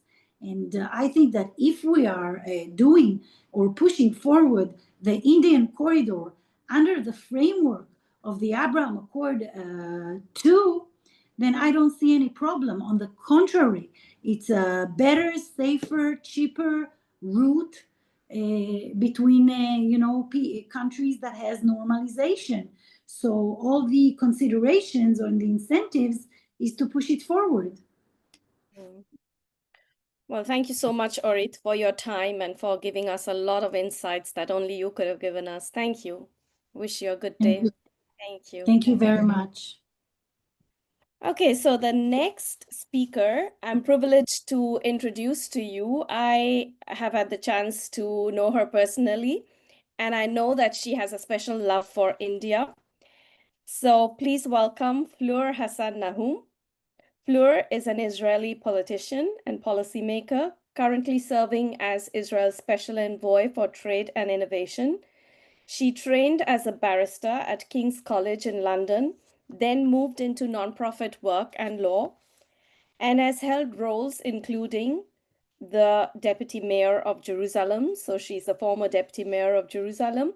And she's also the co-founder of the UAE Israel Business Council and promoter of global partnerships and pluralism in Jerusalem. And I know that she has been a tireless advocate for Israel in the global media since October 7th. So Fleur, please join us. Thank you so much, dear, and it's wonderful to see you again, Paushali. It was so great to have you in our house for Shabbat, that time that you came. And anything to do with India, I always sign up for, because to me, it's not just a diplomatic or professional opportunity, or for me, it's an emotional relationship. Why do I say that? Firstly, because I have a familial connection. My husband's family, when they were escaping the persecutions of Jews in Baghdad, they went to Calcutta.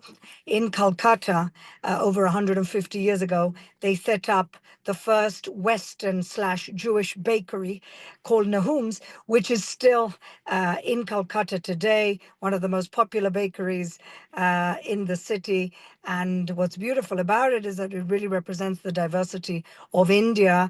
It has Jewish owners, Muslim management, Hindu workers, and Christian cakes. And so it's really wonderful to have been there during Christmas and to see how popular this place is, how much part of the Kolkata life it is. I also have another emotional connection with India, and that is India and Israel are very similar in many different ways. So we were created or recreated, let's say, the same year, 1948, in the advent of post-colonialization. So we decolonized as the indigenous people of the land of Israel from the British mandate, and so did you. And we are buzzing and challenging democracies, and we have very similar challenges, even though the size, of course, India is way, way, way bigger than Israel with 1.5 billion people, and we're a tiny little country of 10 million people, but we experience the same challenges. We have minorities that sometimes have radical elements in them that we have to deal with them. We've both suffered from terrorism, especially Islamic fundamental terrorism, and we are productive countries that want to grow, that want to contribute. What's really interesting is recently I saw a research done about who the top founders of American unicorn companies are. And the first, of course, is India, and the second is Israel. So think about that. Countries that are not even 80 years old in their modern iterations are now the leading founders of the top innovations in the world. And this shows us that India and Israel have a similar vision. Our vision is to be able to grow our economies, to be able to make life better for our people, and to be able to solve global problems. And the other thing I want to say about India and our special relationship is that India is one of, if not the only, country in the world that has never discriminated against Jews, that there's never been institutional or public anti-Semitism. And so for all those reasons, I'm very excited to be here with the wonderful work that Bashali Las does for our mutual relations, and of course for advocating for Israel in the midst of a terrible demonization against Israel by all sorts of elements. Now, Orit gave a wonderful mapping of the economic potential between Israel and India. I want to just zoom in on one of the things that I'm involved in, and I'm happy to answer questions. So in the advent of the Abraham Accords, as Orit mentioned, of course, India is a very important part of the Abraham Accords, even though We have peace with India, even though we have economic trade with India. Since 1992, we started with $200 million in trade a year. The last numbers are over $10 billion in trade between India and Israel a year. Now, if you travel around India, you would have the impression that there's about 30 million Israelis in the world, because most of them happen to be traveling around India. And so there's a very special place in the Israeli psyche for India, but there's also incredible economic potential, like Ori described. But one particular thing that I'm involved in, I'll explain, is something called I2U2. I2U2 is a quadrilateral agreement. I is India, Israel, U is USA, UAE. Now, till I became the co-founder of the UAE Israel Business Council, little did I know that there's about 3 times as many Indians in the UAE as there are Emiratis. And the biggest proponents and the biggest engine of the Abraham Accords and the bilateral trade between the UAE and Israel are in fact the Indians who are living in the UAE, because they see the potential to also to bring in India to the story. And as a result of that, India and the USA have decided to put a turbo engine behind the UAE Israel relationship. And so we have reconstituted, or the State Departments of these countries have reconstituted this thing called I2U2. We very much look forward to the foreign ministers of the 4 countries to start driving it forward. Of course, we'll see when this war is over, hopefully very soon. And what we're looking at is ways that Israeli technology, Indian manufacturing capabilities, and UAE funding and manufacturing, and of course, as the center for an important hub for trade, can move together towards renewable energies, AI, and other technologies that can drive forward the economy of all these countries. And as I mentioned, also we have the IMEC corridor, which is something that we're all very involved in. And again, these things are on hold at the moment because we want Saudi Arabia to be fully engaged, and that can only happen after the war. And so I think the future is very bright. We have very great complementary economies, a very similar work ethos, tech ethos, and the hope that together we can really change the region and change the world.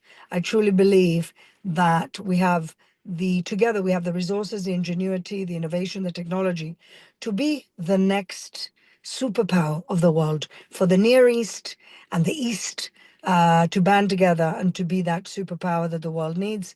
Like I said, with similar values and bringing forward productivity, innovation, and a better future. Wow, thank you, Fleur. As always, you're so insightful, and yeah, thank you for giving us all this an inspiring talk. Any question from the audience? I believe there is one. Go ahead.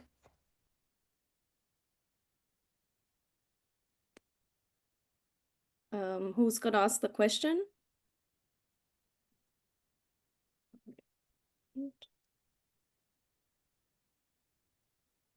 Okay, so I think I'm just gonna ask a question because, okay, go ahead, go ahead.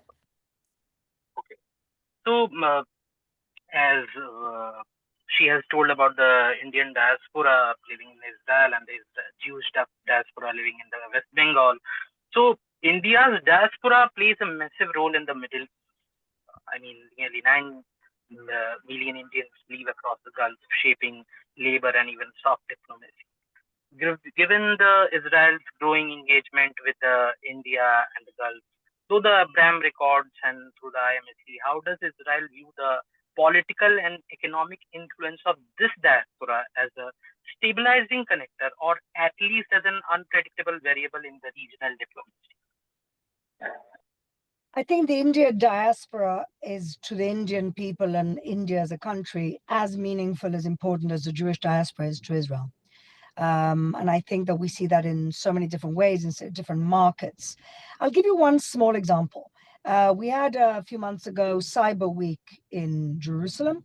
For the first time, since the beginning of the war, we had a delegation of UAE cybersecurity heads of companies, and 100% of them, if not 95% of them, were Indian nationals.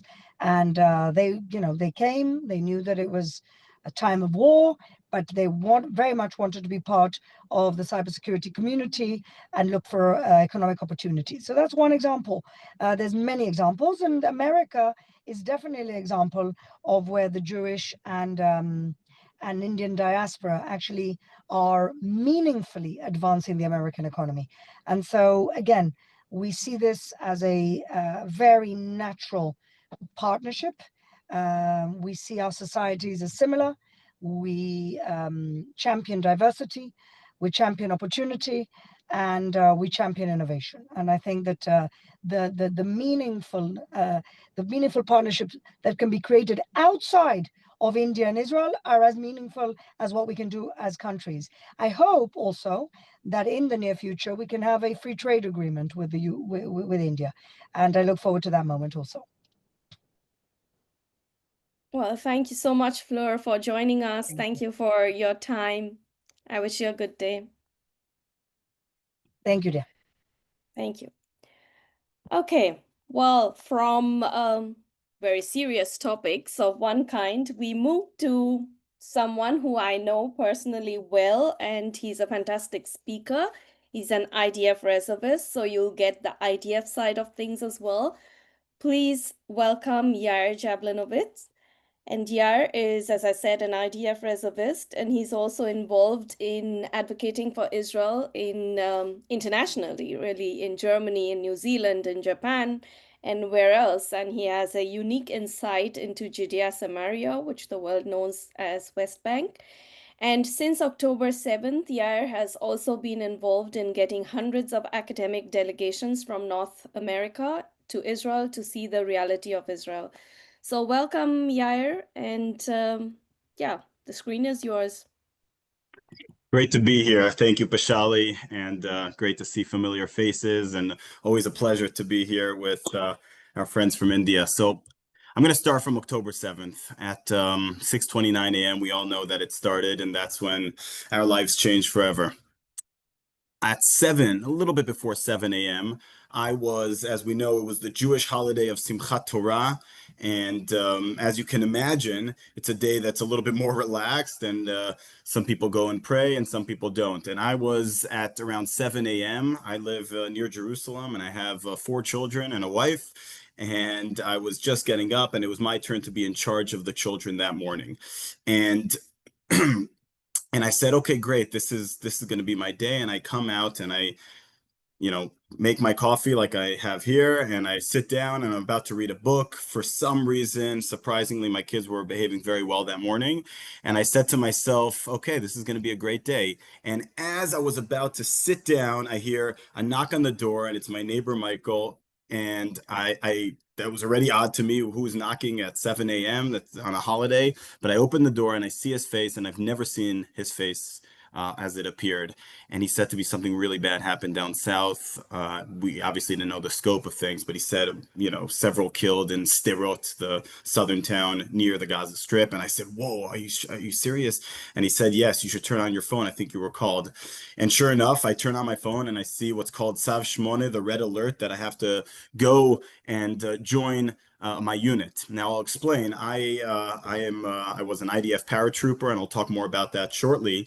But currently, I'm an IDF reservist, which means that prior to October 7th, you would go and serve the country, I don't know, 30 days every 2 years or so. And it was mostly just training and getting to meet your peers from back in the day. And it was pretty relaxed. Obviously, since October 7th, that all changed. Back to our story. I see this red alert. I've never seen this type of red alert before. We've never had this type of situation. And in my mind, I'm saying to myself, wait a minute, what do I do? My wife is still sleeping. Should I wake her up? Maybe this will go away. Maybe this is not such a big deal. Thinking these thoughts in my head. Meanwhile, my kids are, behaving well. I said to myself, okay, I got to tell my wife. And as I'm going to tell her that something happened and I've been enlisted to the IDF, I hear a siren. Now, bear in mind, as I said, I'm close to Jerusalem, so we don't get many sirens. And I immediately run to our shelter, which we have our safe room in our house. My kids had no idea what a siren was till that day. And we run in there and everyone's shocked. What is going on? What is going on? And I explained to them that something bad is happening down south. This thing happened 3 times, 3 sirens. And finally I go out and I look outside of my window and I saw a sight that I'll never forget in my life. And that is the sight of mothers or fathers with their children saying bye to their spouses with their army uniforms and waving to them goodbye. And, you know, I wasn't around in the Yom Kippur War in 1973, but if I would be around, that's exactly what I would envision. That type of uh, um, sudden movement of families just separating, saying bye, and going to fight the battle.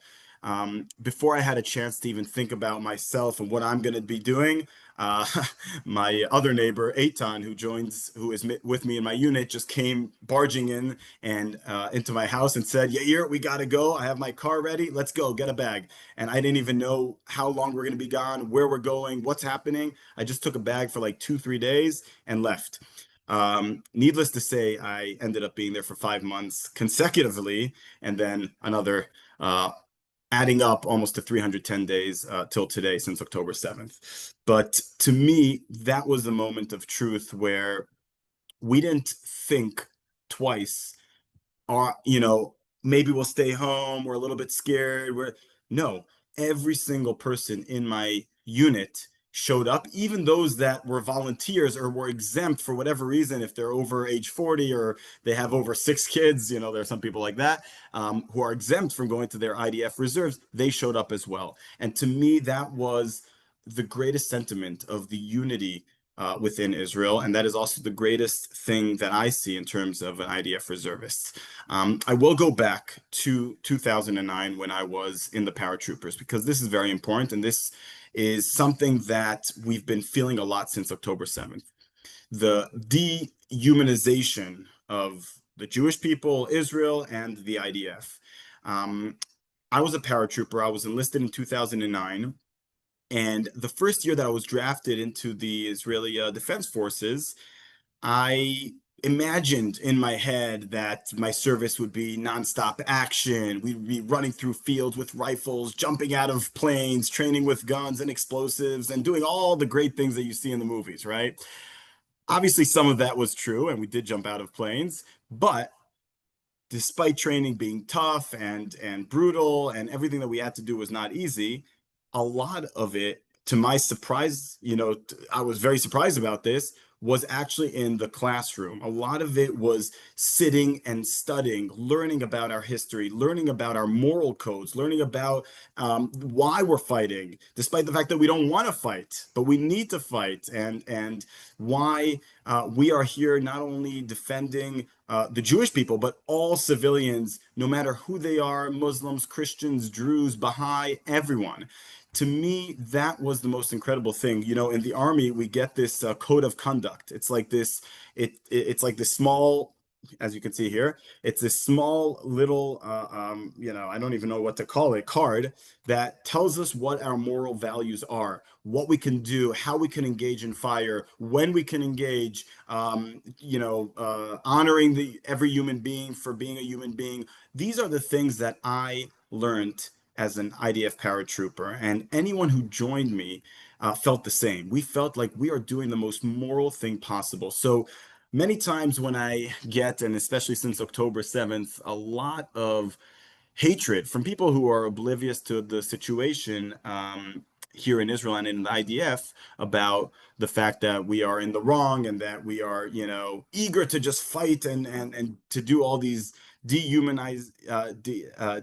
things. I just laugh. I'm totally shocked, and I don't know where this comes from, but you know, I'm speaking from my own authority. I'm speaking from what I've experienced. And to me, the IDF, the Israeli Defense Force, is the most moral army, because it doesn't only teach you about what you need to do, it teaches you about your values. It teaches you about your source and where you came from and why we're fighting and why we don't want to fight, but we're doing it anyway. So to me, the IDF has always been a beacon of light. It's also been a place where all Israelis unite. this is a story that, I don't know if you'll resonate with, but I've been getting a lot of this since October 7th. And it just so happened that I got a message from a friend of mine. I lived a few years in New Zealand, and a friend of mine, Sam, sent me a message. And he was on the anti-Israel side of things, and he sent me a message that why are you guys the white colonizers, killing innocent Muslims for no reason? And I'm sitting there in this Jeep, and to my right, I have an Israeli Bedouin, a Muslim, who is serving with me, has been serving with me since October 7th. To my left, I have an Israeli Druze, which we have many of in Israel, especially up north. And he's been serving with me for longer, for many years. And on my right side, I have an Israeli Jew from Morocco. And from my left side, I have an Israeli Jew from Yemen. And I show them this message, and they start cracking up, because the reality is that what we are actually doing is the exact opposite of what our haters and adversaries are claiming that we're doing. And that is the reason that since October 7th, I've made it my priority to not only fight on the battlefield, but also fight in the world of opinion, in the world of influence, in the world of PR and advocacy, because I truly believe that people just need to know the truth. It's not even about convincing my side of things. We have many different ideas. And what I've really realized is that, especially since October 7th, the Indian community, again, as much as you want to generalize that, I've been feeling the alliance between India and Israel has grown to incredible levels, which on a personal level, I've been feeling, obviously getting a lot of love and messages and followers and people from India showing their support and asking me to come visit and wanting to come here and doing everything together. And I think part of it is also what Fleur just mentioned regarding the similarity. I mean, we both obviously were created in 1948. We're both thriving democracies in an area a little less of democracies, and we're both fueled with innovation, and we're also fighting a common enemy, which is radical Islam. And to me, the fact that the Indian people and the Israeli people are coming together now is the greatest thing that we can do, and we need to encourage that as much as possible, because our similarities are there, and together I feel like we could be not only a beacon of light, but this is the future. I mean, we've got incredible pasts and presents, and the future is only going to be greater. And I truly believe that things are going to be looking brighter for Israel and definitely for India as well. So hopefully that we could do both of those together. Well, thank you so much, Yair, for sharing your insights to this group. And any questions? I'll just pass you on to Suryansh. You're on. Okay, thank you so much, ma'am. Thank you so for your insights. My question is to you is that, like, when we see today's kind of a warfare, like particularly in the Middle East, when we see the complex environment of how the urban warfare, particularly, and where the Hamas is being actually accused of operating near the sensitive civilian zones. And so, like, as you begin your talk with the code of conduct, which you guys have with you, so could you walk me through how the procedure on ethical principles that IDF follows to minimize harm to the non-combatants before authorizing a strike? Like, Great question. So I'll say this. The first thing that we always have when we go to a new region, okay, I'm for the most part have been operating in Judea and Samaria, less in Gaza. I've actually lived in Gaza for a few months prior to 2005, but that's a whole different discussion. But the way we work is first we go to a region and we learn the region. And then the first thing that every soldier knows is to ask, what is the code of conduct? What are the rules of engagement? Okay, so who are you allowed to shoot, and in what situations? How are you allowed to conduct? If you see that there is a clear threat to someone's life, but if you hit him or her, then you'll be hitting innocent civilians, what to do? These are the first things that every single soldier goes through. There's not one soldier who goes into the battlefield or even into the smallest of missions without hours of learning the area, learning what needs to be done and what could be done. And I can tell you, the IDF is very, very strict. Most people, if you ask anyone in the IDF, they will say that the IDF is sometimes too strict when it comes to rules of engagement. For example, I'll give you a classic example in the specific region that we were in. We saw a terrorist shoot an innocent woman, okay? Shot an innocent woman. He ran away and left his gun behind. We are not allowed to shoot him. Can you believe that? Clear, we saw everything. We see that he's a terrorist. We see that he shot an innocent woman, minding her own business, driving. And because he is running away and he threw away his gun, we cannot shoot him. Now, again, the rules in Gaza, urban warfare are very different. But I'm saying specifically to my region, just so you understand the scope of things that we're dealing with. So, the IDF is super, super cautious. The IDF is super moral. But unfortunately, and we all know this, Hamas and the other, Palestinian terrorists take advantage of this. And therefore, they do everything in their power to delegitimize us by creating human shields and putting their own people in harm's way. And to me, that is something, Golda Meir famously said. She said, we could forgive the Arabs, okay, or the Palestinians in this case, for killing our children, but we cannot forgive them for making us kill theirs. And to me, that is exactly what we're dealing with in Gaza, but also in Judea and Samaria. The human shield method of the terrorists is disgusting. It's absolutely disgusting. But that's what we're facing with, and we obviously have to be cautious. And I could tell you that we're taking every precaution possible. And if a soldier does something in the wrong, he goes on trial.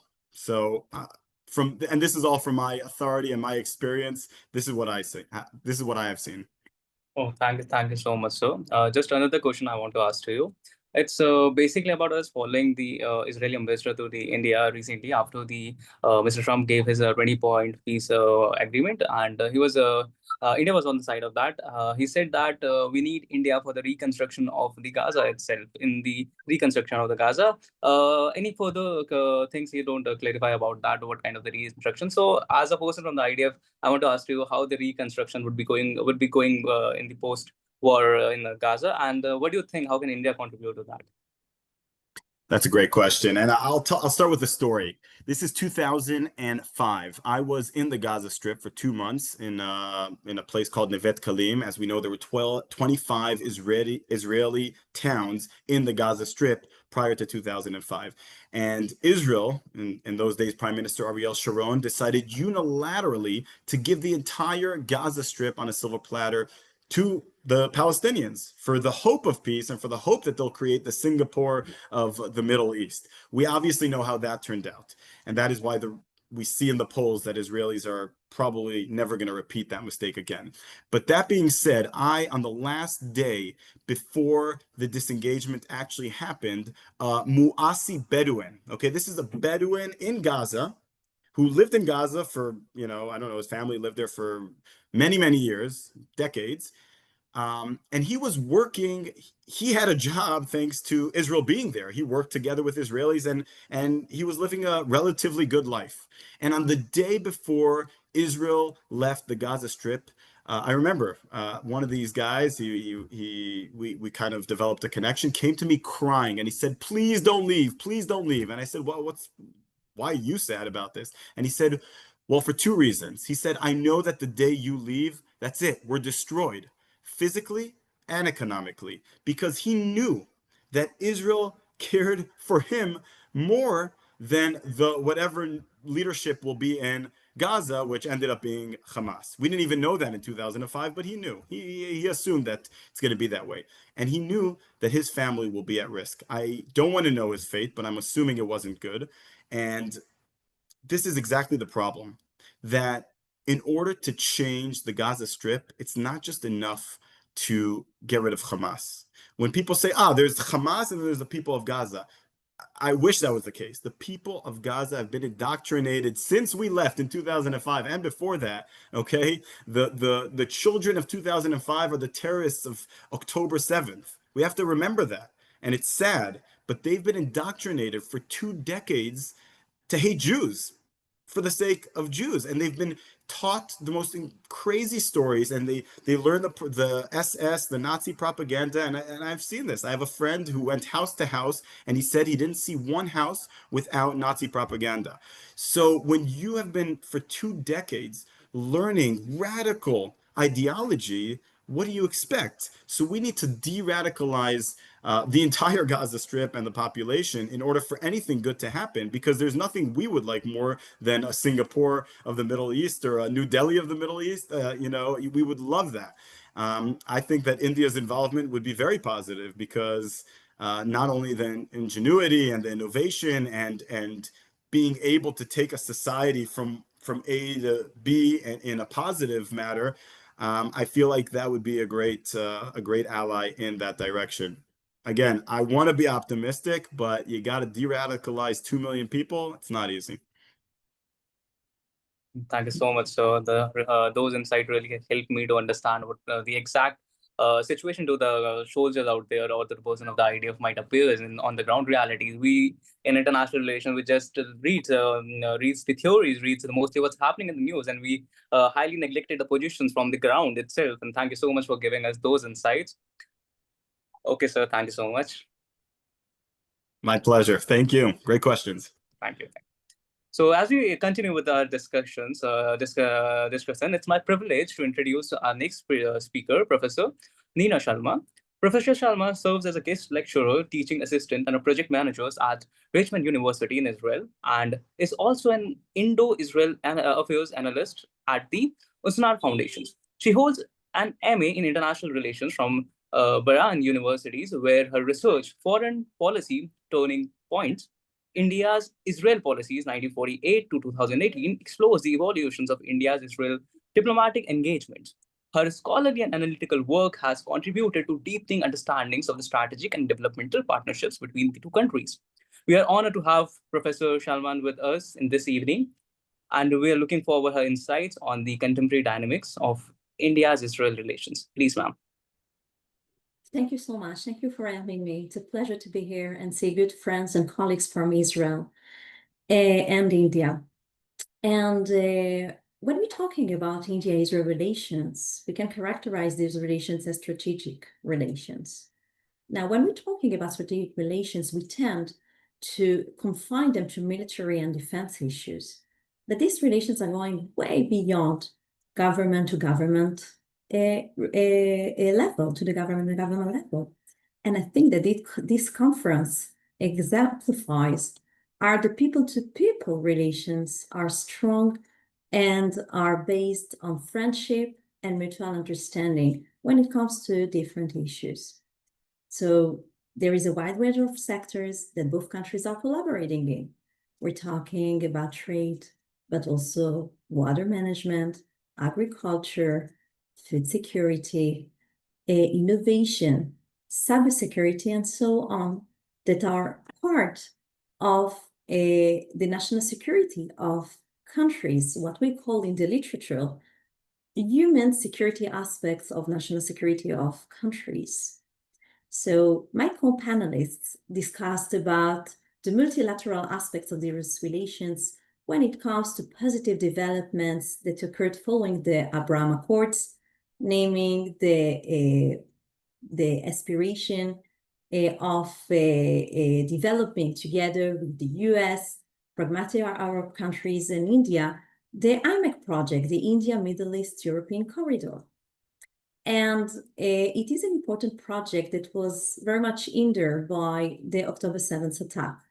But I believe that now that we are talking about negotiations and the US plan for the ceasefire to the Hamas-Israel war, we will see how this project and other multilateral projects will develop in the future. For now, the IMEC project was promoted in a fragmented way on the bilateral level between India, Gulf countries, and even by India and Israel, while our ranking and official visits occurred during the wars, the current war. We're talking about the finance minister of Israel paying an official visit to India, but also the industry minister of Israel paying an official visit to India, trying to see how these developments and how these projects can be promoted as it was mentioned earlier by all the partners that would like to bring to peace, prosperity, and stability in West Asia or the Middle East. Now, I would like to focus about one aspect that as being a challenge for both India and Israel when it comes to their national security, and it is the narrative war. The narrative war or the psychological war. We see that during the counter war in Israel and following Operation Sindoor in India, there was a significant condemnation that was coming from different countries in the world, including Western countries that are also democratic and also have the challenge of terrorism. And both countries, I think that today should focus on ways to see how to fight this narrative war that is very much posing a threat to their national security. And why? Because the fact that both India and Israel are portrayed as evil countries with mighty armies that are harming civilians and weaker countries can very much be detrimental to their national security. Both countries can triumph on the military aspect of operations and wars, but then failed when it comes to diplomacy, and it can lead countries, different countries, to promote policies that can very much be detrimental to their national interests. So first of all, I think that both India and Israel can come together and think about ways to counter these narrative wars that are posing an imminent threat of both countries, and to see how both countries can use social media platforms, influencers, and be in a constant dialogue with Indian and Jewish diaspora around the world that are talking different languages and knowing very well the culture in their hosting countries in order to see how to change the narrative that both India and Israel are suffering from in different parts of the world. We know very well that India, following Operation Sindoor, launched and sent an all-party delegation that was responsible for trying and project India's image in different continents and explaining why India had to combat Pakistan following the Pahalgam terror attack. And it just shows that it is not clear to countries and different populations in the world why democratic countries launch a different military operation in order to restore their national security. Because when the national security of countries is threatened, it is very difficult to deal and to make sure that the human security aspects of their people can be fulfilled. And it is very also difficult to maintain bilateral relations and to focus them on trade, innovation, cybersecurity, food security, and other aspects that are not related directly to national security of countries. Another aspect or another topic that both India and Israel can work together is enhancing student exchange programs. Today, due to the pandemic and due to the war in Israel, many students from India had to go back to their countries and stop their student exchange programs in Israel. And we have to seek and to look for ways to maintain these engagements that are very important to the people-to-people engagement and also academic relations between both countries during difficult time and challenging times. And I think that thanks to technology, we can continue these kinds of important engagement. And not only student regarding student exchange programs, but also faculty programs that can very much enlarge and strengthen the relations between both countries, where Israeli scholars and Indian scholars can go to both countries and just discuss about India and Israel relatively, about their history, about their culture, about their different interests as countries in the world. And in this way, even more, bringing together different factions and different parts of different people of both nations. And I believe that now with the restoration or the hope that things will, like the national security, there will be a restoration of stability in Israel following the implementation of the US plan. I believe that both India and Israel will continue to engage not only on the bilateral level, but also on the multilateral level with different partners that would like to bring peace, prosperity, and stability to the region and promote important projects that just were about to be fulfilled in different aspects of the human security, aspects of relations that we just discussed. So I believe that in the future, both countries will continue to collaborate closely on a wide range of sectors. And I'm sure that both countries will also be able to just bring to these important relations other partners from West Asia and other places in the world that would like to just enlarge their relations and also be part of important projects that could benefit very much all countries, not only in West Asia, but in the entire world. Thank you. Thank you so much, ma'am. It was very nice that you touched about the IMEC and the cultural aspect between both the Indian and Israel part. Thank you so much, ma'am. So now we'll continue with the questions to you. So I would like one of the co-mate to please open up for the questions. Yeah, hello, ma'am. Hello. Yeah. So firstly, thanks for the insightful discussion on India and Israel's national security. And as Professor Ina, you are also connected with Professor P. Swami, great scholar of Middle East from JNU. With lots of respect to you and Professor Swami, I would like to ask a question. Yeah. As India has managed to strengthen its partnership with Israel without alienating the Arab world, diplomatic balance few countries have achieved. In light of the post-October 7 realities and the shifting regional alignments after the Abraham Accords, do you believe India's calibrated approach reflects a new model of strategic autonomy, one where moral clarity and national interest can coexist without external pressure? Ma'am, I could not hear all the questions that you asked. If you can please repeat them.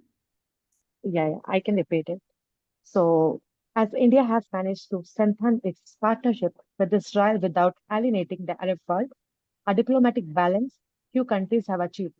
In light of the post-October 7 realities and the shifting regional alignments after the Abraham Accords, do you believe India's calibrated approach reflects a new model of strategic autonomy, one where moral clarity and national interest can coexist without external pressure? Okay, Oh, thank you, ma'am. yeah. So first Thank you of so all, much.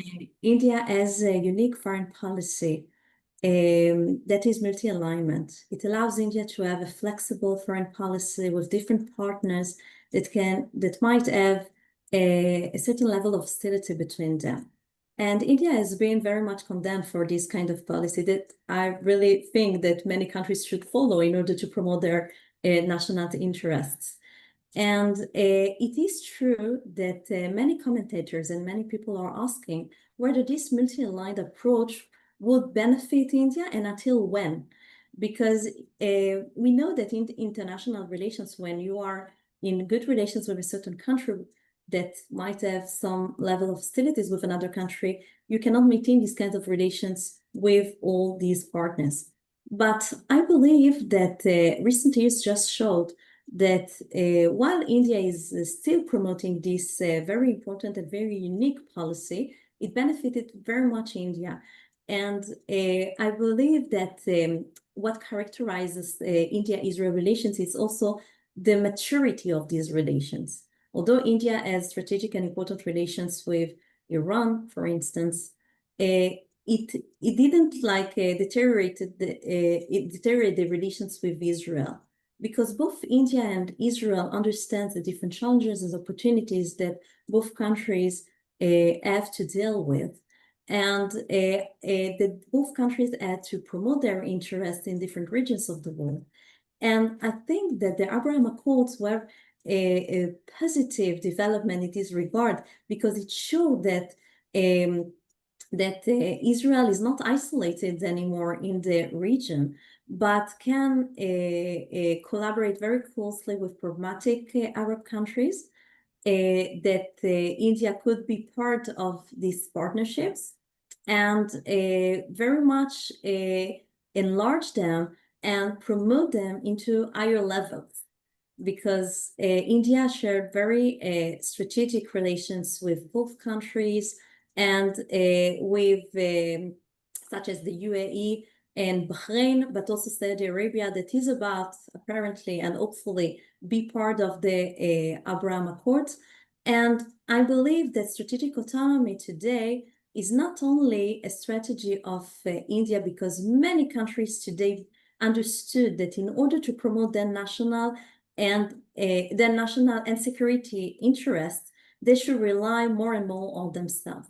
Because if they be more very much dependent on other countries, it can be very detrimental for them when a certain leadership is changing in different countries, and also during war times, when there is politics and domestic issues that can influence the direction in which even friendly countries are promoting. And we saw that even the US, that is a strong and strategic partner of Israel, was quite reluctant from time to time during the current war to just send armament and things that Israel had to receive in order to achieve the goals of the war. So I believe that many countries today should follow India's lead, seeing the world as one family, having one future, and believing that when all countries will come together and be more friendly and put on the table their relative advantages, so they can bring to a better future with a better world in which all countries can benefit from. Thank you.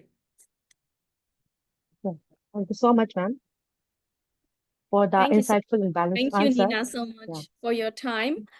Thank I'd you. like to now invite Shivankita to introduce our next speaker. Thank you, Ms. Les. Good evening, this is Shivankita, and it is my distinct honor to introduce our next speaker, Professor Ephraim Inbar. Professor Inbar is one of the world's foremost authorities on Middle Eastern strategic affairs and Israeli national security. He currently serves as the president of the Jerusalem Institute for Strategy and Security, Israel's leading security think tank, and is a professor emeritus of political science at Bar-Ilan University, a highly respected academic with a doctorate from the University of Chicago. Professor Inbar has held prestigious visiting professorships at institutions around the globe, including Johns Hopkins and Georgetown universities. He is also the founding and longtime director of renowned Begin Sadat Center for Strategic Studies. So, dear audience, please join me in giving a warm welcome to Professor Ephraim Inbar. It's over to you, sir. Thank you very much for the warm introduction. I've been involved with Indian-Israeli affairs since the mid-90s. So I believe that I showed my devotion to this subject by coming very often to India and writing a few things about this relationship. I decided to speak today about the future. Most of the past and the current has been covered. I want to emphasize that bilateral relations are dependent upon two basic factors. First of all, the international system, the environment, the features of this environment. And the second aspect is no less important, is the perceived common interests or conflicts affected primarily by domestic factors.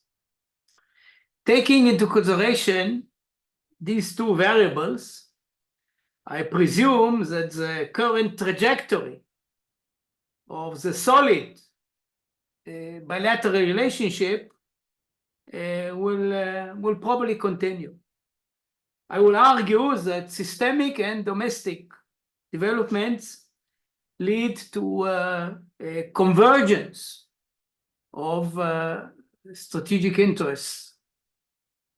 At the global level, the international system is dominated and will probably continue to be dominated for a while, maybe 20 years, maybe more, by the US-China competition.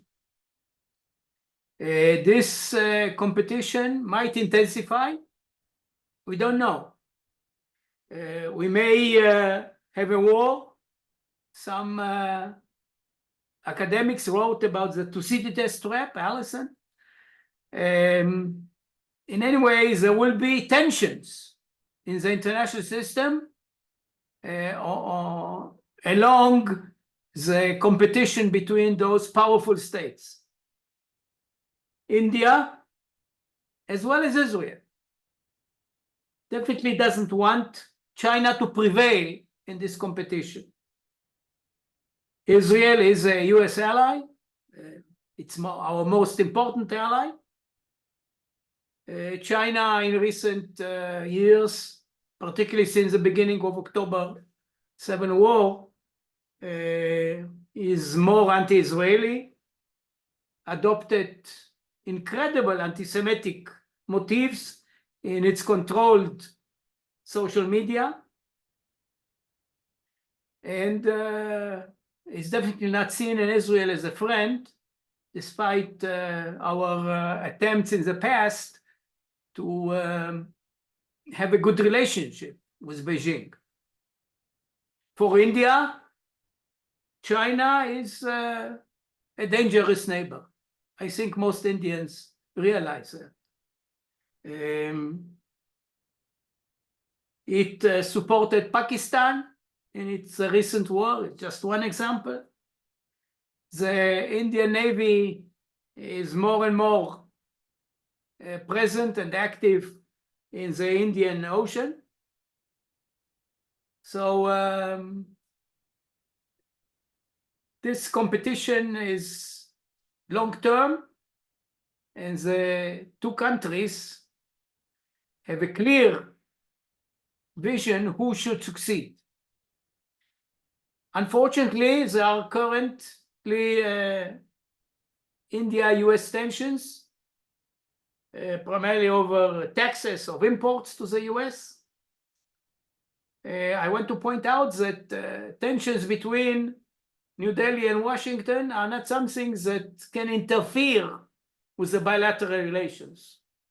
For example, after the May 1998 Indian nuclear tests, there are a lot of tensions between Washington and New Delhi, and it had little impact on the relations between Israel and India. Actually, Israel played a role in mitigating those tensions and removing the sanctions that were imposed by the Clinton administration on India already in September 2001. And then, this date, excuse me, President Bush removed those sanctions. Probably Israel can play a role also in the current crisis, but I rely more on the strategic judgment in Washington. The US will eventually wake up to the importance of India, and India deserves definitely a better treatment. So we are allies in the big competition between the two superpowers. A second global development, which is of great concern to both countries, or should be of great concern, is a newly rising radical Sunni axis. We knew about the Shiite axis, but after Israel took care of Iran's proxies, particularly in Lebanon, Hezbollah, and had a very successful attack, the 12 Days War in Iran on the Iranian key nuclear installations. The influence of Tehran, of Shiite Iran, dwindled in the Middle East as well as elsewhere.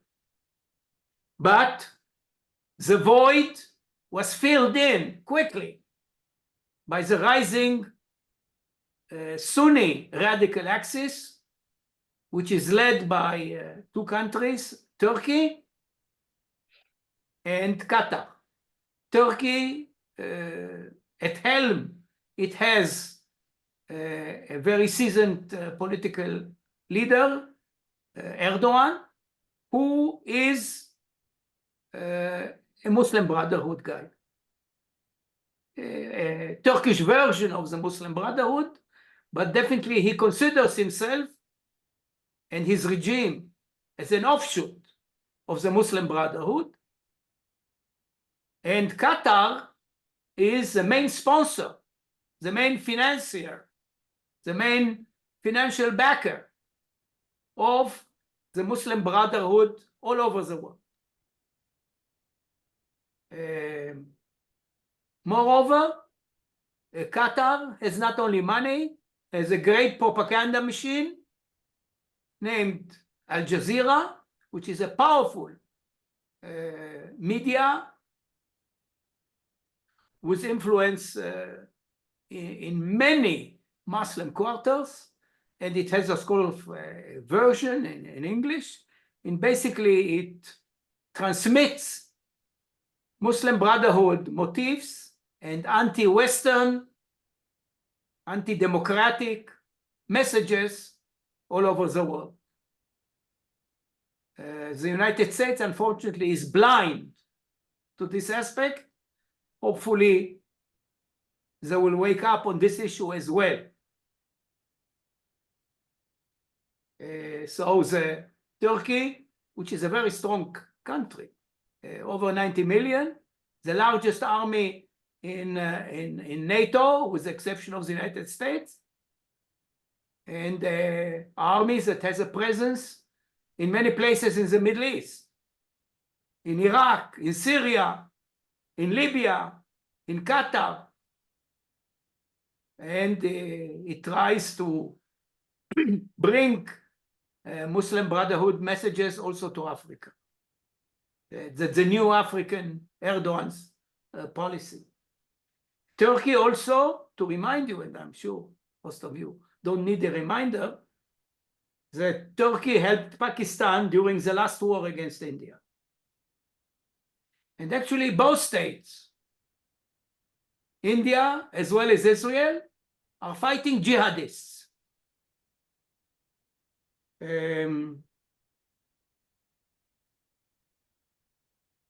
We have another phenomenon which is linked to this axis, and this is the red-green alliance in the West.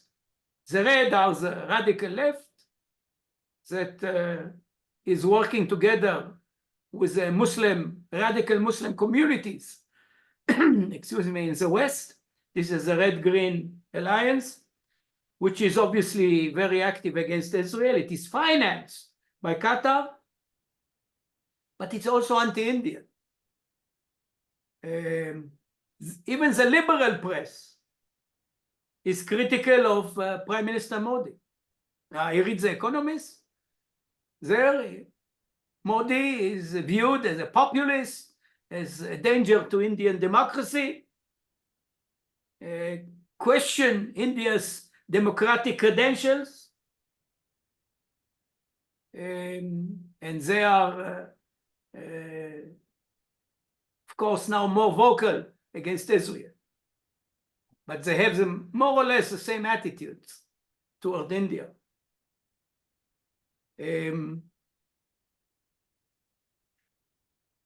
We already, by the way, should pay attention that we see in Western Europe some kind of backlash. Nigel Farage's party in Britain leads the polls, and it is definitely anti-immigration. And when they talk about anti-immigration, they talk about Muslim immigration. Marie Le Pen in France, her party is very strong, and we all realize the political crisis in France. The AfD in Germany gained strength also on the issue of immigration, and it is quite clear that those parties and those circles that are somehow connected to those parties are well aware of the dangers of a Sunni radical axis that sends its tentacles to the West. Professor Inbar, if I may interrupt you once, if we could maybe ask you questions afterwards, because we are running a bit late and our next speaker needs to leave also. So could we continue with you if you're around? I'm not sure what you want me. You want me to stop and to give the floor to another speaker now, or? If you can, maybe, are you gonna be around? Is that possible? What do be around? What does it mean to be around? So are you gonna be online? Because then we'll just do our next speaker and then we come back to you, because I'm sure our audience has a few questions for you. So I'll just say one more sentence, okay? Yeah, sure. And I'm not sure I'll be around. I was told that I'll start at 5 and now it's 40 minutes later. I think that those red greens and Muslim radicals are opposing nationalism. And Israel and India are both nationalist states. And we should cooperate between us and, of course, with Western national parties in the West. By the way, this could also diffuse Indian-US tensions. Okay, I'll stop now. If there are questions, I'll be glad to answer. If not, thank you very much. Thank you very much, Professor Inbar. So it was a pleasure to have you with your insight. Thank you. All right, so we're just having so many fantastic speakers and so much great information to process here. Okay, so Let's move on to our next speaker, and it's a privilege and pleasure for me to welcome Lahav Harkov to this webinar. She is a leading voice on Israeli politics and diplomacy, and Lahav has earned international recognition for her insightful reporting and analysis. Originally from New Jersey, she moved to Israel at 17 and went on to complete national service and a degree in political science and communications from Bar-Ilan University. She's a veteran journalist. She spent over 8 years at the Jerusalem Post top Knesset analyst and diplomatic correspondent, later serving as news editor and managing editor for Jerusalem Post. Now the senior political correspondent for Jewish Insider, Lahav continues to provide expert commentary on Israel's political landscape. Her work across major outlets, including the New York Post and BBC, along with honors such as being named one of Nefesh B'Nefesh's millennial Olim making their mark, underscores her lasting impact in media and public discourse. So Lahav, the stage is yours. Thank you so much for that introduction. I'm here to talk now about Trump's 20-point plan to end the war in Gaza and what happens next. And I think that this, we found ourselves at a very good time to be talking about it because there really does seem to be movement on the ground. First, I'll talk about where we are, and then I'll talk about what the plan entails. So early Saturday, Israel time, Hamas put out a letter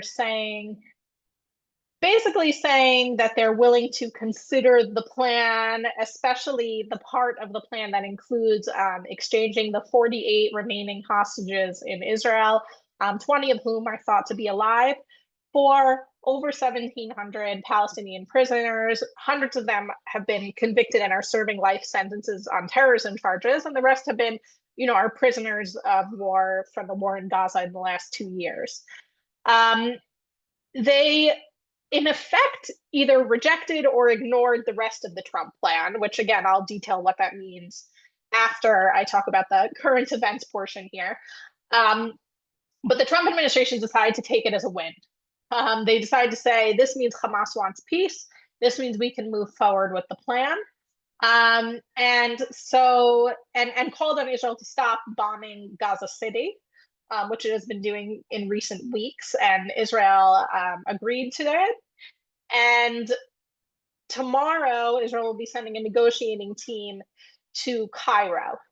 In the meantime, Prime Minister Netanyahu gave a statement in which he gave us sort of a few details about this negotiation. He said it was going to be about the technical details of the plan, which I think tells us that, Israel and possibly the US are not going to accept major deviations from the plan by Hamas.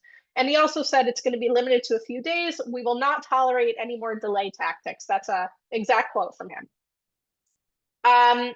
So that's sort of where we stand. If Hamas agrees to the plan, sorry, excuse me just a second, I need to.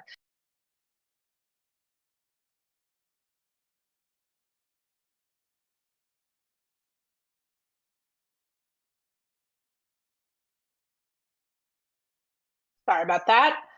If Hamas agrees to the plan, they're supposed to free all the hostages. Excuse me. Give me one more minute. Sorry about that.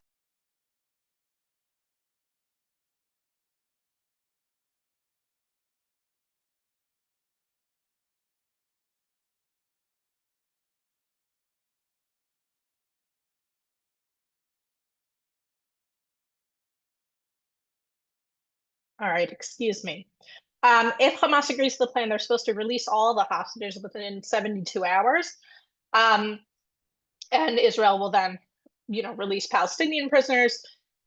And then Israel is supposed to withdraw to an initial line in Gaza, which essentially is back to where Israel was. Geez, excuse me. Back to where Israel was in about August. And then over the course of the plan, Israel would continue to withdraw gradually, but it would maintain a buffer zone around the perimeter of Gaza, including along the Philadelphia corridor, which is the line between Gaza and Egypt, which was and essential for Netanyahu in previous negotiations going back to the summer of 2024. So that's one of the elements of the plan. Another element of the plan is that Gaza would be demilitarized, and that there would be a technocratic transitional government in Gaza that would be made up of Palestinians. And then there would be a peace board, as the Trump administration has called it, which would be led by Trump, but seems pretty clear to me that it would only be sort of nominally led by President Trump. I don't think he's going to be super involved in the day-to-day. And it seems that the person who's really going to lead it practically day-to-day is former UK Prime Minister Tony Blair. There's also talk that Mark Rowan, who's a big finance CEO in the US, will be involved. Aryeh Lightstone, who was a prominent figure dealing with Middle East matters in the first Trump administration and now is also in the second administration, though more quiet behind the scenes. So we'll see going forward what that will look like, and it's expected to be part of the negotiation as well to talk about what that government will look like. There's also supposed to be something called an international stabilization force, which is meant to be the long-term security solution for Gaza, which is meant to keep Gaza demilitarized and prevent terrorism from resurging. Hamas didn't agree to any of those parts, right? In Hamas's statement, they agreed to free the hostages in exchange for Palestinian prisoners of war. They agreed that Israel should not occupy the Gaza Strip, which is true. It says that in the plan, but it also says that Israel maintains a buffer zone, whereas Hamas has always maintained that Israel must withdraw fully from Gaza. So they sort of ignored that. And they also supported what it says in the plan, which is that Gazans will be encouraged to stay in Gaza, and anyone who leaves will be allowed to return. So that marks the end of sort of the Gaza Lago, Trump Riviera plan, where Trump said we should just get everyone out of there and build something entirely new. Reconstruction is part of the plan, but reconstruction for the same people. I think this plan addresses two out of three of Israel's main war aims, in the sense that it brings home all the hostages. It's meant to guarantee that Hamas does not threaten Israel anymore. But it doesn't actually say that Hamas can't be part of the government of Gaza. And in fact, it offers amnesty to Hamas members who lay down their arms. And so theoretically, in the current text of the plan, members of Hamas could be part of the transitional government. I think that it's very likely that in the negotiations in Cairo tomorrow, Israel's going to say that they don't want that, but whether that's what ends up being in the final plan or not remains to be seen.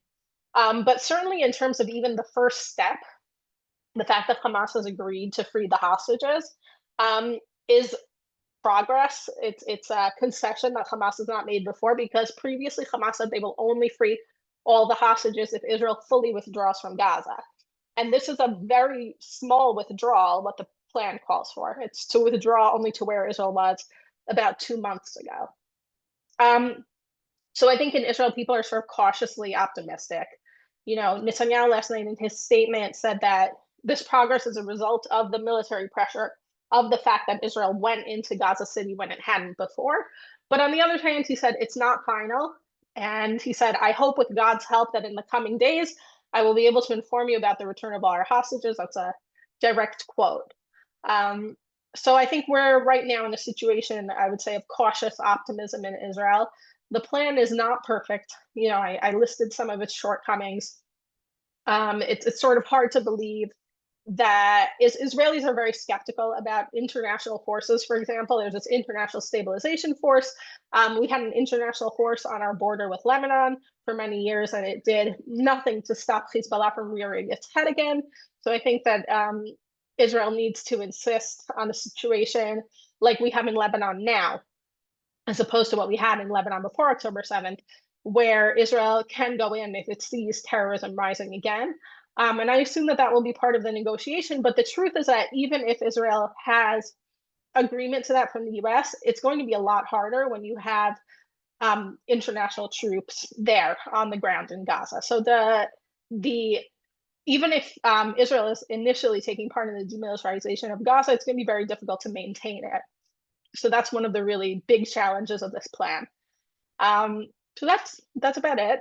And I'd be happy to take a couple questions. Well, thank you so much, Lahav. That was very insightful. You brought in especially lots of details on what's going to happen with Trump's peace plan, and let's wait and see. Any questions from the audience? Go ahead. One of the organizers needs to ask the question.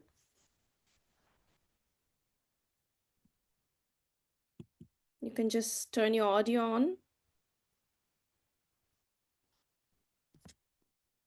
Prashanto? I don't know who's asking the question now. Yeah, Prashanto, go ahead. Can you unmute yourself, please? One minute. I think we have questions. Sorry, didn't get that.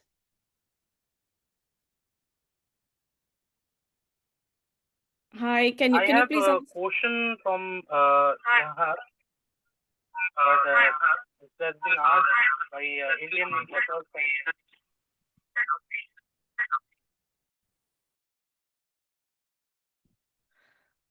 The audio is very poor. Could you please try again? Okay, so can you hear me now? Yeah. Maybe the question could be written into the chat, and then I'd be happy to read it aloud and answer. Mm-hmm. Okay. I'm checking the questions. I think some questions have been asked from the Indian media side, so I'm just checking them.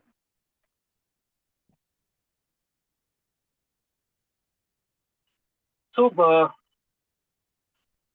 one question from the Kumar Sani side.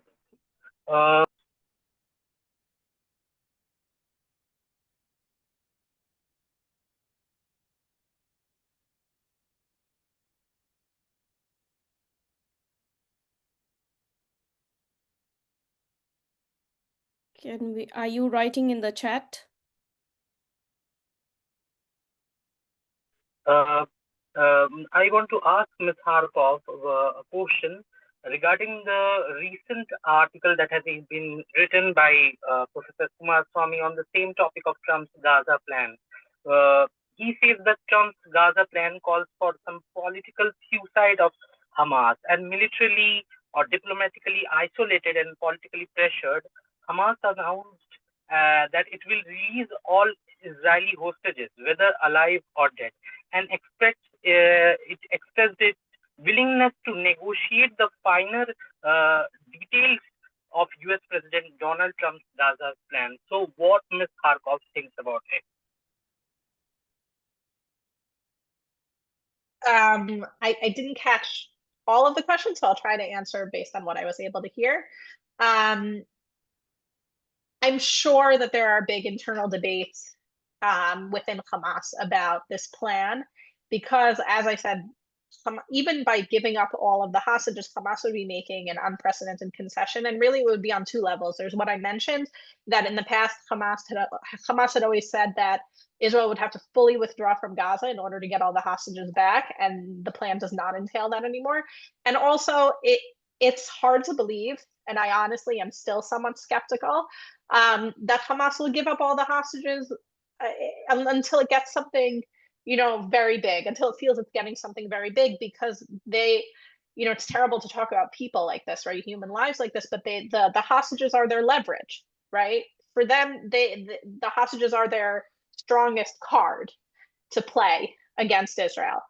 And they know it. They've, been very manipulative in their public messaging because of it.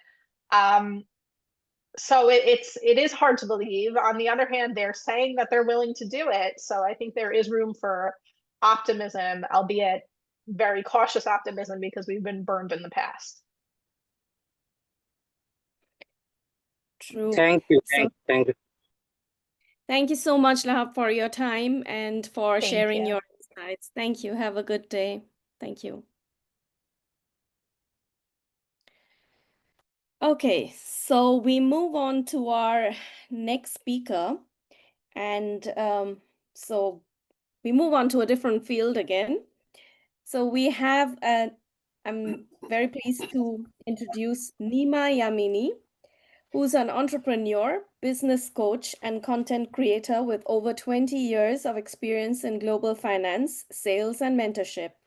He writes, he hosts a podcast, and shares insight on entrepreneurship and investing, and splits his time between a Miami Beach in Florida and Germany. Now, Nima Yamini is also a vocal advocate for a free Iran, and he's very active on social media. He has a huge following on social media, and we are very privileged and pleased to have you, Nima. So would you please turn your video on? Yeah, thank you. All right. Yeah. Thank you very much for having me. I think very highly of India. I have Indian friends, and the friendship between India and the Jewish people is, even here in the United States, it's there. And what I'd like to talk to everyone here today about is social media, because when I listen to the other speakers, there's fantastic people here on the lineup that are much more qualified to talk about other subjects than I am. But what I'd like to talk about is social media, because if you're here in the United States, in Washington, D.C., or in Delhi or Tel Aviv, it's literally shaping how your children are thinking, how they're voting, how you feel, maybe even about your neighbor or your coworker or your friend. And it's actually not a small thing in 2025, because those social media apps are connecting billions of people together, and it's literally now become one of the most powerful weapons in the world, a battlefield of ideas, emotions, and influence, and election interference. So when you look at two democracies like Israel and India, we're literally facing the same challenges on the battlefield. These are two countries that are both proud, resilient, creative, innovative nations. And they both are proud, they're, of what they've achieved, rightfully so. And they're also willing to share with others. And they both know what it's like to live surrounded by threats, like the terrorists inside of Pakistan or the terrorists in Hamas who come and they rape the women. They murder. So it's not just military threats, it's digital ones. Okay. The first challenge here I see is information warfare. The hostile regimes and extremist groups are using our apps to spread disinformation, propaganda. It's not coming on there with good intention. It's coming on there not to debate. It's coming there explicitly to divide. They're flooding our comment sections, our replies with fake American accounts, fake Indian accounts, okay, fake Israeli accounts. And they're focused on Gen Z, because Gen Z, the young people, are the most online and they're the most idealistic. Okay. So what's the result? The result is that good people start believing bad information from the Chinese Communist Party and the terrorists inside of Qatar. They start turning against their own country. It's happening here in the United States. And they're turning against their own allies. Our ally, for example, India. Modi's doing a fantastic job. There's a reason why Modi is so popular. And not only our own allies, our own values, without even realizing, for example, that Modi and Netanyahu are such great friends of the United States and allies, right? And you could see the amount of disrespect that Modi, a visionary, gets, or Netanyahu, one of the greatest war heroes in the last, 1,500 years of Jewish history. So the second challenge here is disinformation. In both America, Israel, and India, you've got foreign bot farms. You got about 1 billion bot accounts, literally 1 billion bot accounts. No exaggeration, 1 billion, not million, billion. I'm on social media. I get millions of views on social media. I understand this terrain. I didn't just study it. I don't have an agency doing it. No, I actually do it. And I'm telling you, these bot farms have invaded these apps. and they have domestic political operators pushing half truths about India, Israel, and they're pushing these fake AI videos, and it spreads much faster than the truth can catch up. I'll give you a great example. Here in the United States, we have a trashy newspaper called the New York Times. This trashy newspaper, the New York Times, that's in love with the terrorists, puts a picture of a disabled, malnutrition Palestinian child and basically blames it on Israel. Then a few days later, when they want to correct it because it was an incorrect image, they put it on a smaller X account, not even their main X account, to apologize. And they do it over and over. They just did it to Stephen Witkoff's son. And they just slander, and then they make a correction. They do this over and over to Democrats here. It's the woke pagan leftists. And they keep doing it. So anyway, what's my point? This disinformation. They lie, and then when they correct it, the damage is already done. And it's not just lies about Modi. It's not just lies about Netanyahu or Trump. No, it's lies about the whole community.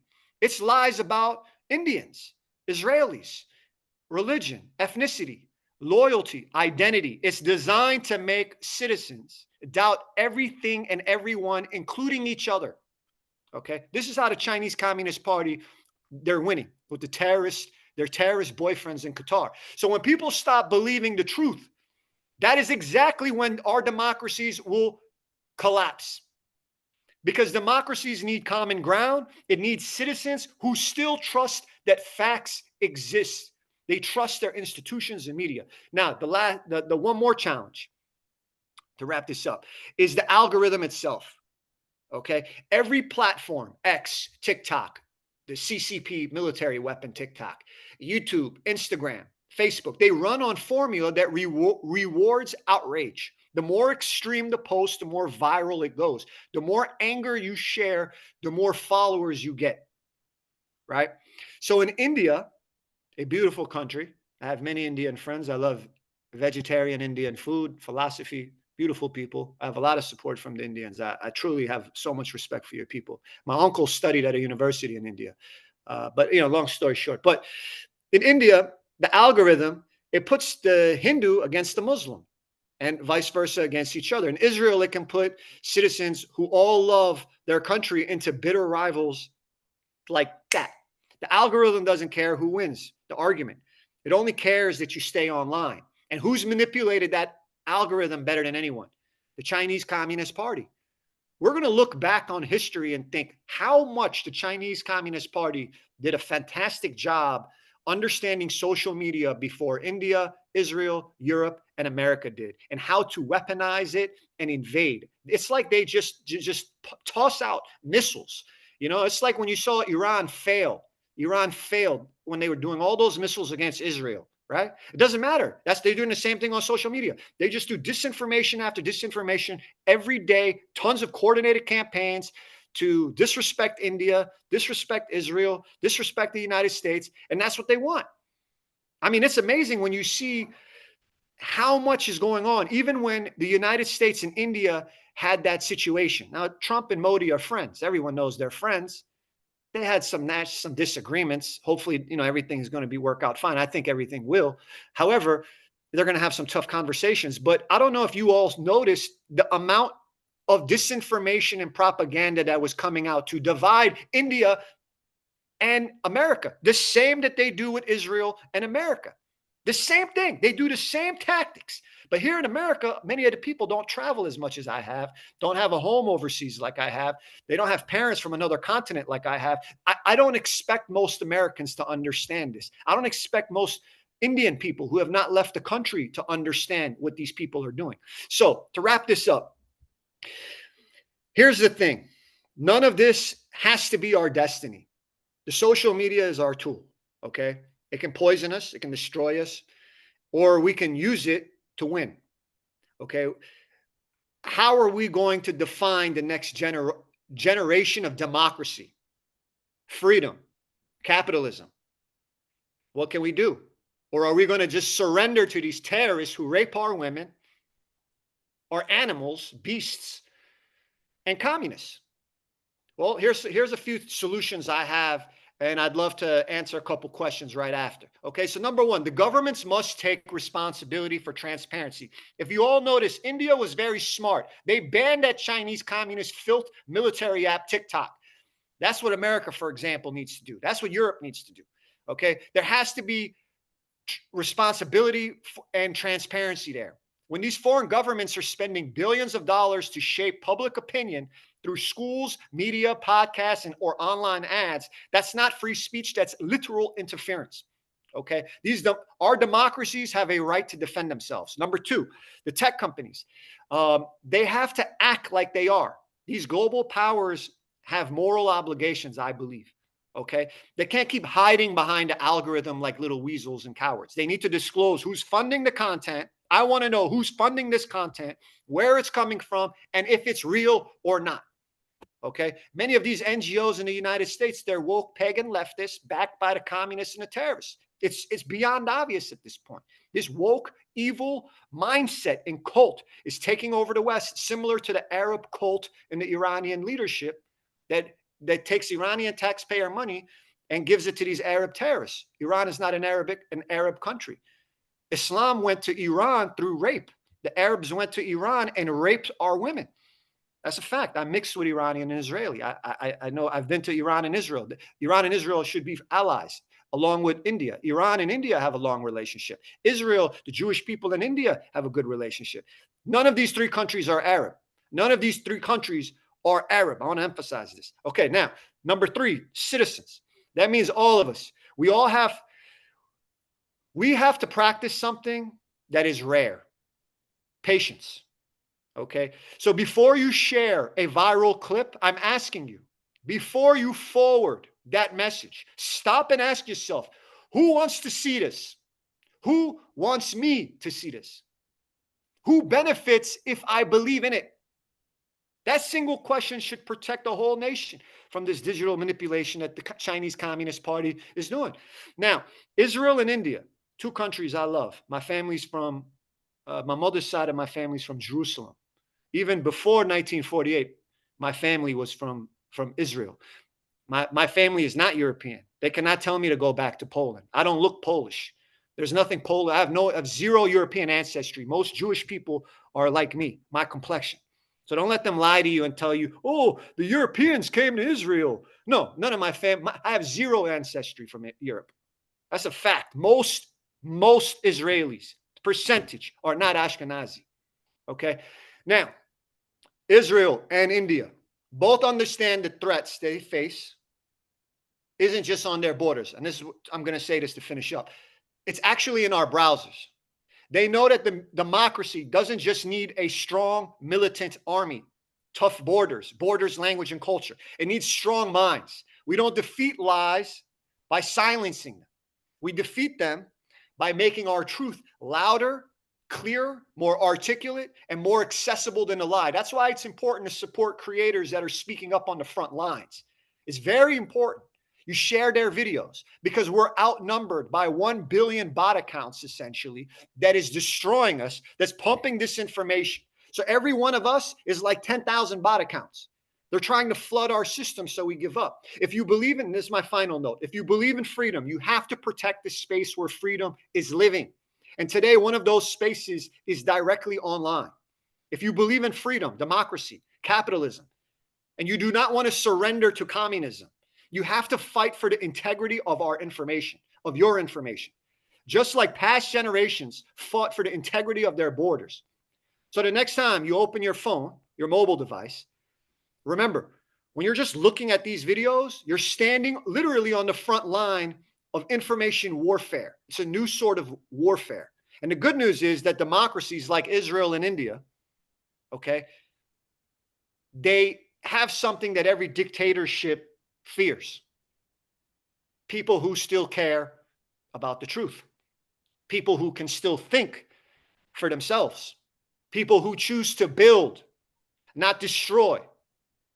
Like these psychopath Hamas terrorists or these terrorists from Pakistan, right? That's how freedom will literally thrive for our children. I don't know how many of you are parents. I'm a parent. I don't want to leave this world where my daughter in 20 years gets raped by some terrorists from Afghanistan. I don't know about any of you, but I don't want that sort of world. I'm willing to fight to not have that sort of world. I don't want my daughter to live under the Chinese Communist Party rule. Okay?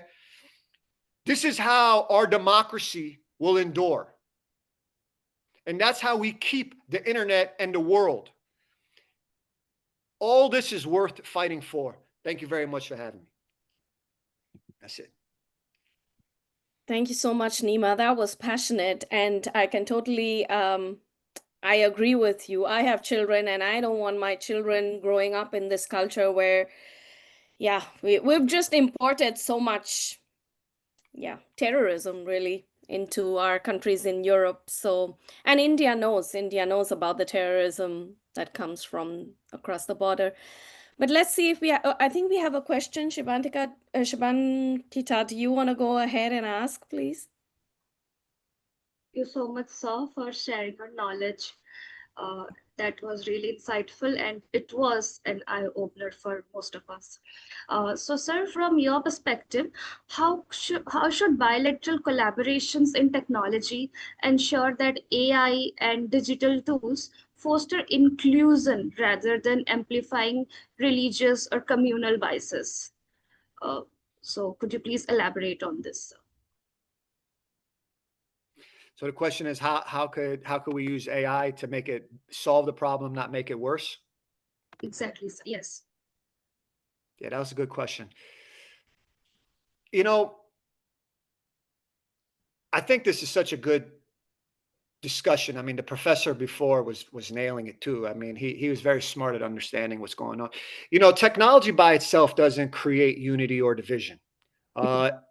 It basically just boosts what's already there. So the question is, what values are built into it, and who gets to shape those values? When you have two countries like India and Israel, or the United States, or any democracy, work together on technology, especially something as powerful as artificial intelligence, they have an opportunity and a responsibility to make inclusion part of the design, not an afterthought, right?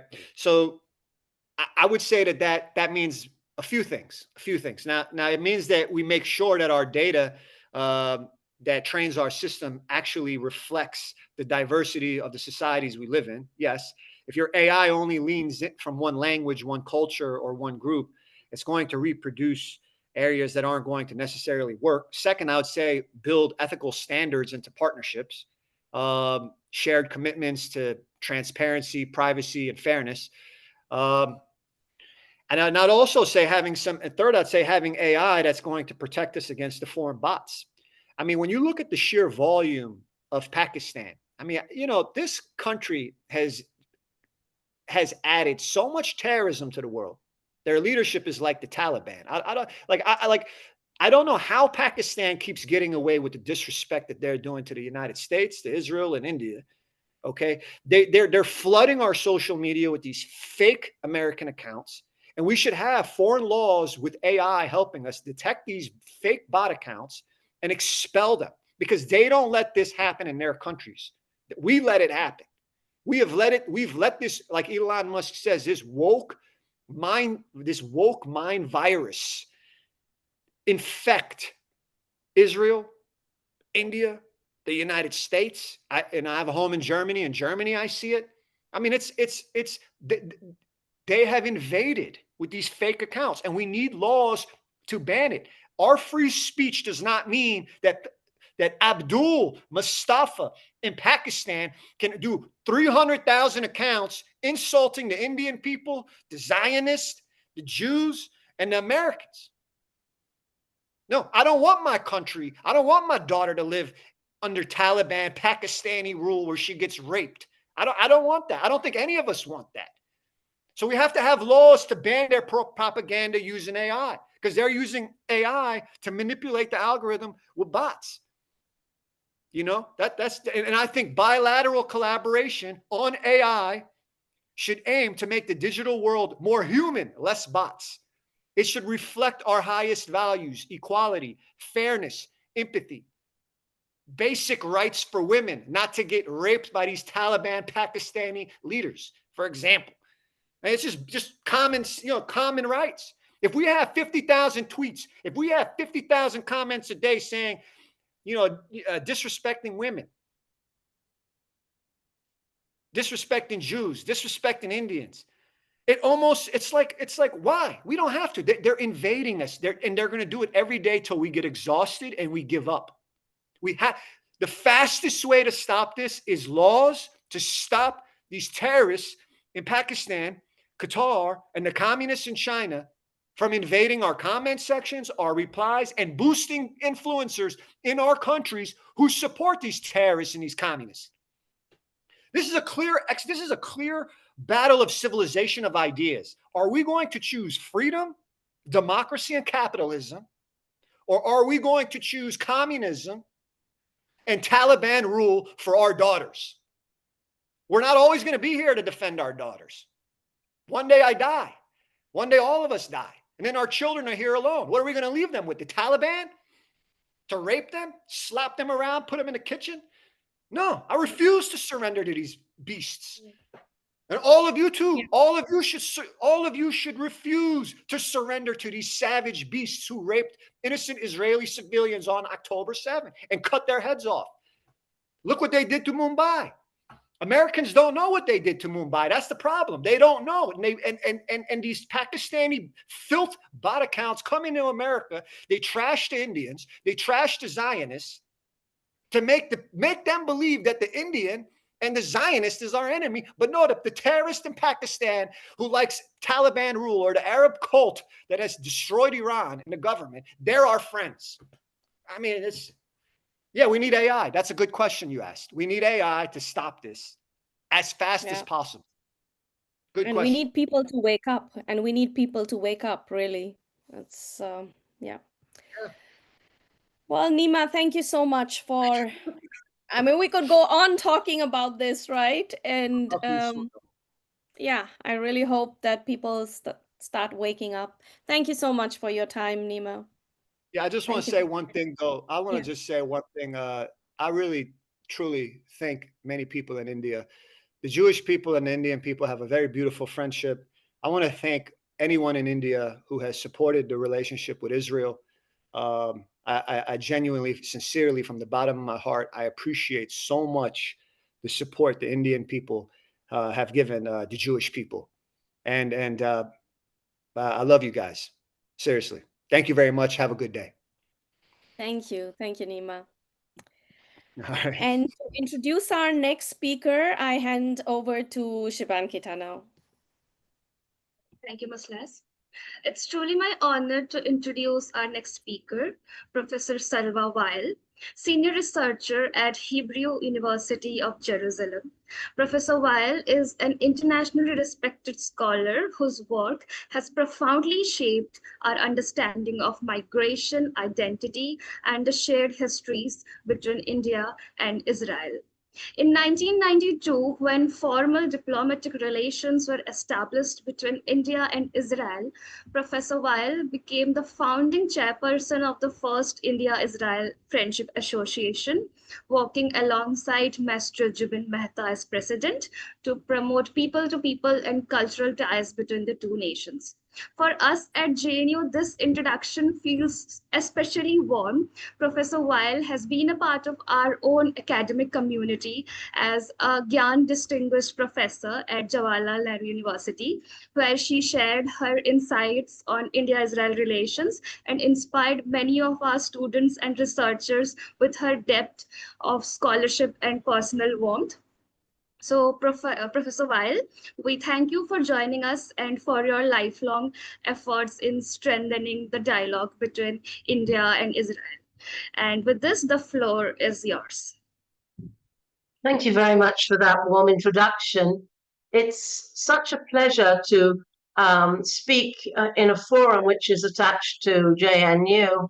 And I have such wonderful memories of my semester when I taught on Indian Jews in 2017, invited by Professor Kumaraswamy.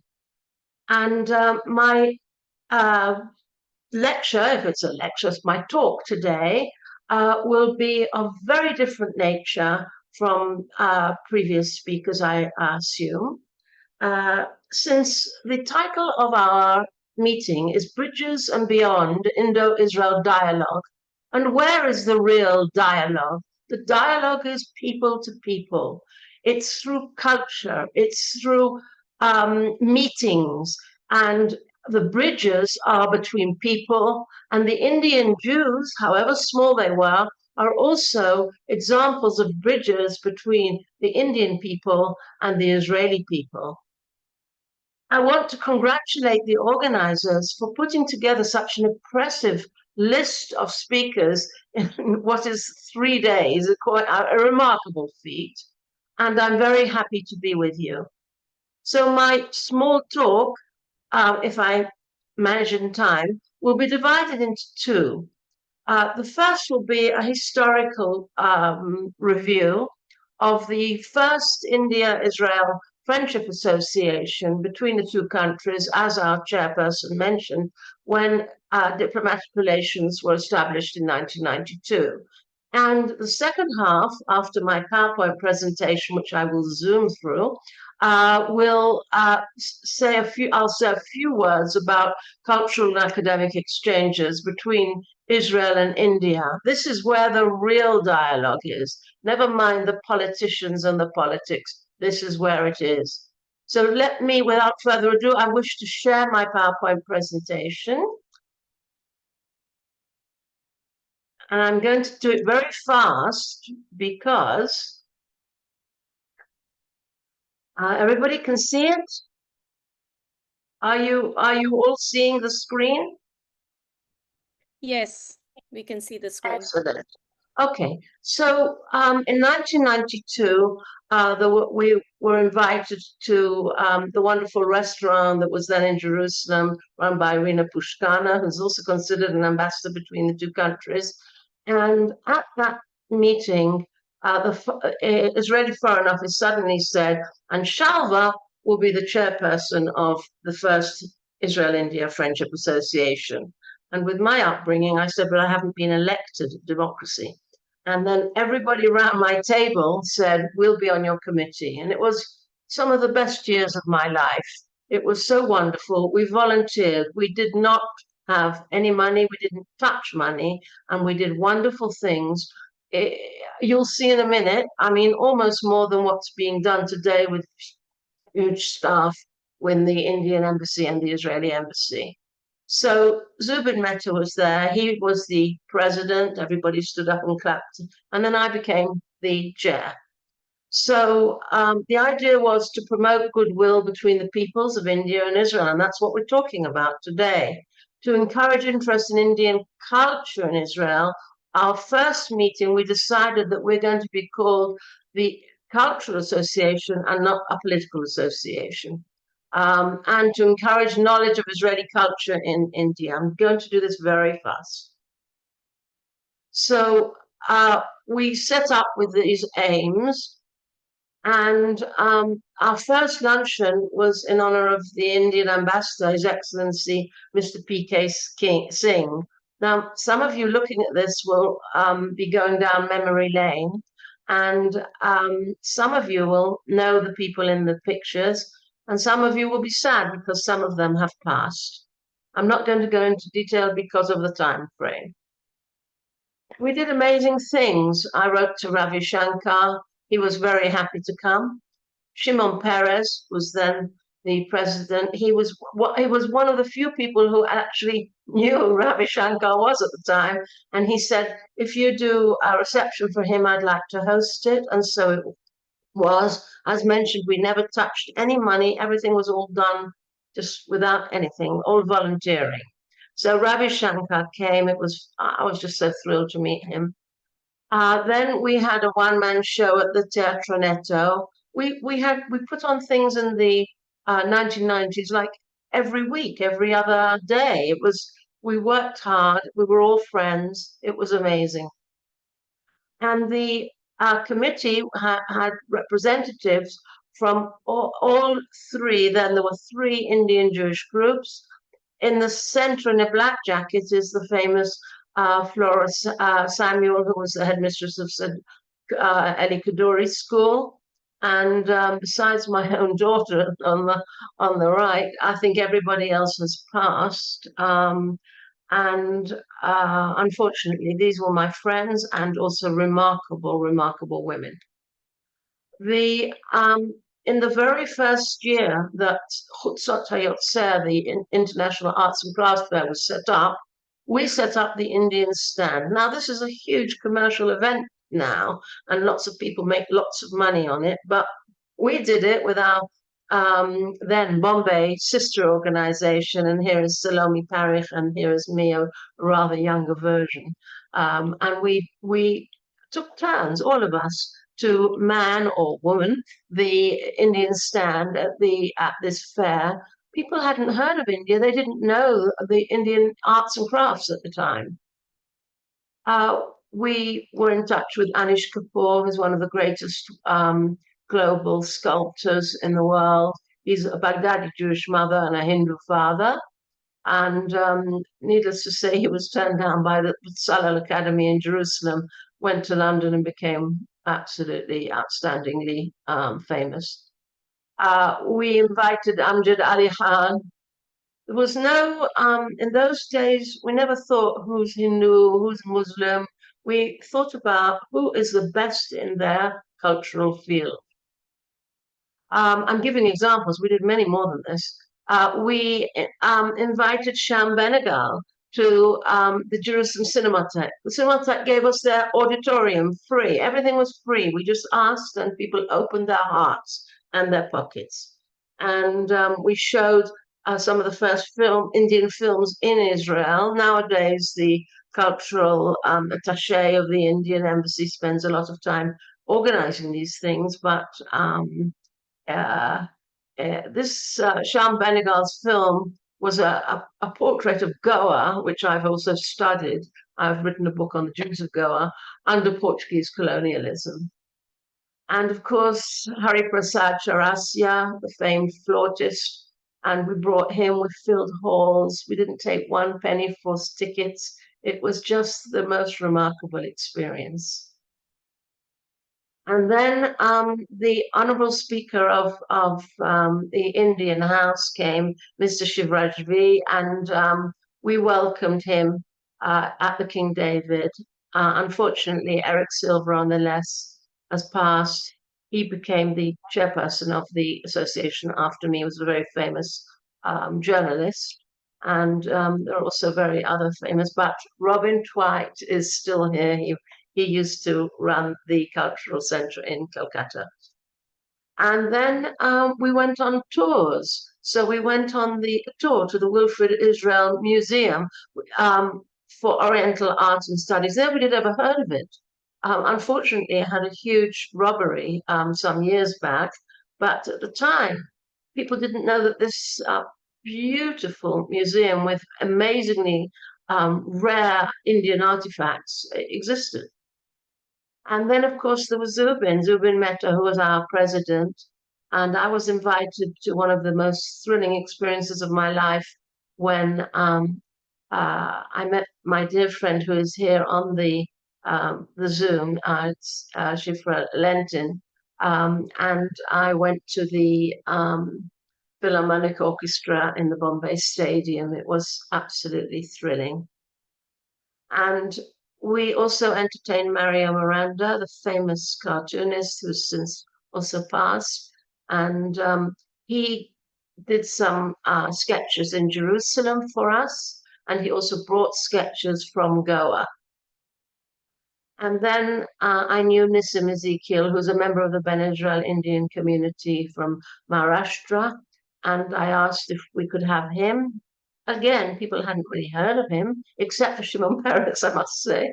And so he gave a poetry readings at the Mishkanot Shananim, which is like the literary house in Jerusalem. After that, he went back home, and after that, he got ill. But this was a very beautiful occasion. And I even got the this famous Israeli poetess, Ruth Almog. to translate some of Mr. Ezekiel's poems into Hebrew, and they were published in Haaretz, which is, it's not as good as, but it's the equivalent of the Times in Israel. And then there was an exchange of ambassadors, and you may know it's Her Excellency Shivshankar Menon and Mrs. Mohini, and we welcomed them. And people came from all over Israel. On the left, you see Cochin Jews from Yesod HaMa'ala. They have been very hit very, very badly in the recent war with Lebanon, very far away in Israeli terms, not Indian terms. And here is Pua Shalev, who translated Rabindranath Tagore's poetry into Hebrew. She's also not with us. And my dear friends on the left are still my favorite girlfriends. And here is Ruth Dayan, the founder of Maskit. She was the wife of Moshe Dayan. And here's some more from the Arts and Crafts Fair. And here is Shimon Peres, when we celebrated Indian and Israeli independence in 1998. So that was the end of my volunteering period for the Israel-India Friendship Association, which focused totally on culture. And now I would like to ask my chair how many minutes I have to speak about the current situation. Well, go ahead, maybe 5 minutes or so, if yeah, and then we have a question as well. So perfect. So that was a long time ago. Those were glorious days. There was no staff in the Indian embassy. We were the staff. We just volunteered, and we did so much. That was just a taster, and you can understand what an impact we had on Israeli society. And we collaborated with India. So we had a sister organization in Bombay, and we had a huge impact, I think. But what is happening today? First of all, on the academic front, academic alliances have been expanded quite a lot since then, and there are agreements between lots of universities, including my own university, the Hebrew University, with various other universities in India. Mainly the focus is on computer science and science, but also in my kind of field, there's a little collaboration. But it still is really wanting, and from my perspective, certainly from the social sciences perspective and humanities, it has to be expanded. There is an Israeli center at Jindal University in Delhi, and I note that you now call JNU Insights a Center for Israel Studies, which is something new, and I look forward to your future activities. But even though there are these agreements which are signed, there's relatively little collaboration, particularly in the social sciences and humanities. As for the cultural sphere, there are indeed cultural exchanges. I would maintain that they are less than they were in the 1990s when we were organizing everything single-handedly on a volunteer basis. There's an occasional Indian film. There's an occasional Indian dancer, not the top rank, not the top notch that we got. There's an occasional speaker, but a lot has to be done. There's a wonderful center called the Indian Cultural Center in Tel Aviv. And they are very active. They have activities all the time, but they're not top notch, not like we had. And they don't get a large crowd. But they do have the backing of the local Jewish communities. That's the Cochin Jews who came from Kerala, the Ben Israel from Maharashtra, the Baghdadi Jews, who are very few today, but some of them were in Mumbai and Kolkata. And nowadays, the B'nai Mnasseh from Northeast India, Manipur, and Mizoram have joined these other Jewish communities, and there are a few thousand so-called B'nai Mnasseh in Israel. And they do have activities at the Indian Cultural Center in Tel Aviv. I would maintain that a lot has to be done in that realm, because the average Israeli who's been now visited India and has backpacked through India isn't in touch with the beautiful treasures of Indian culture.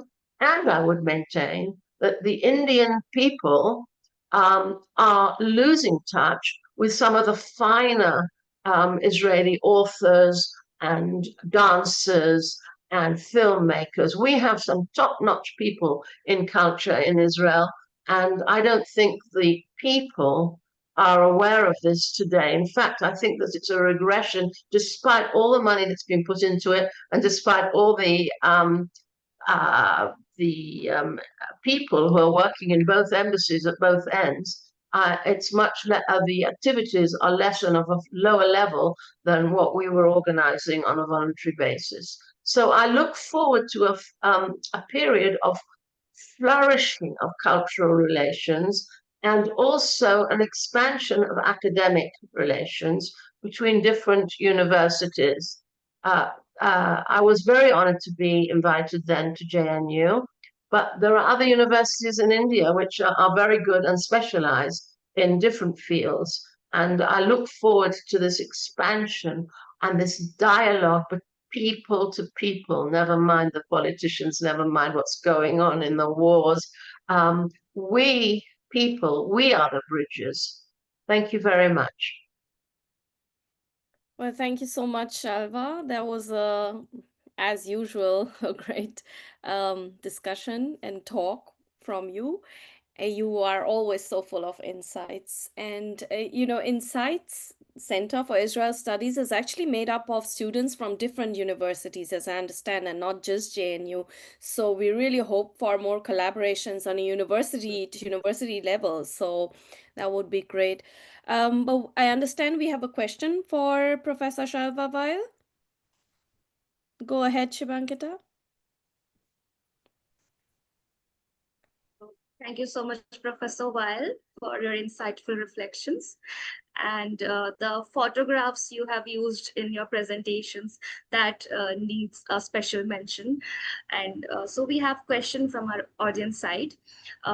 Your extensive work on Indian Jewish communities, including books like India's Jewish Heritage and Baghdadi Jews in India, that chronicles long and unique history.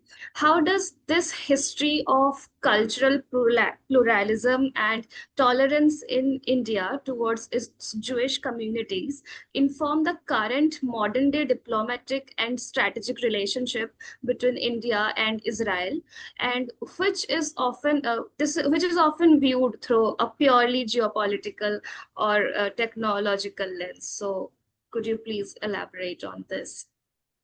Thank you for that lovely question. I would have been very happy to talk about all my publications on different Indian Jewish groups, but I knew that I was restricted in time. The Indian Jews, and in fact the Jewish people, are so grateful to India that the Jews never suffered anti-Semitism in India, except, of course, during the Portuguese colonial period in Goa and a tiny bit in Cochin. So they never stopped saying we never suffered any anti-Semitism. Not only that, they never suffered any antagonism from Muslims. And it's very important to point out that Muslims are still to this day caretakers of the synagogues. They look after the cemeteries, and they are the friends of the Jews. Now, in today's scenario, when I tell people this, they can hardly believe me. But yes, the Jews were friends with Christians, with Muslims, and with Hindus, and of course Zoroastrians, who are friendly with, particularly with the Baghdadi Jews.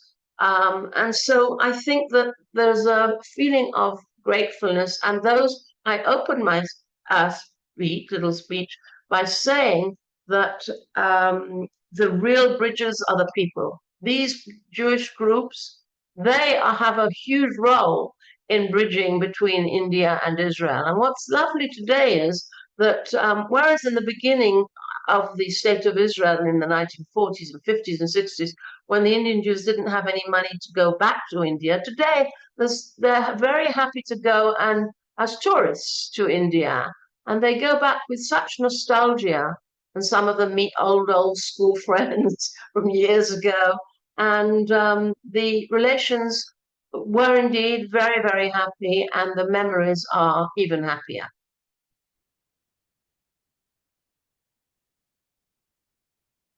Well, thank you so much. Well, Professor Shalva, thank you for your time. And we need to have a proper lecture, like an hour-long lecture from you.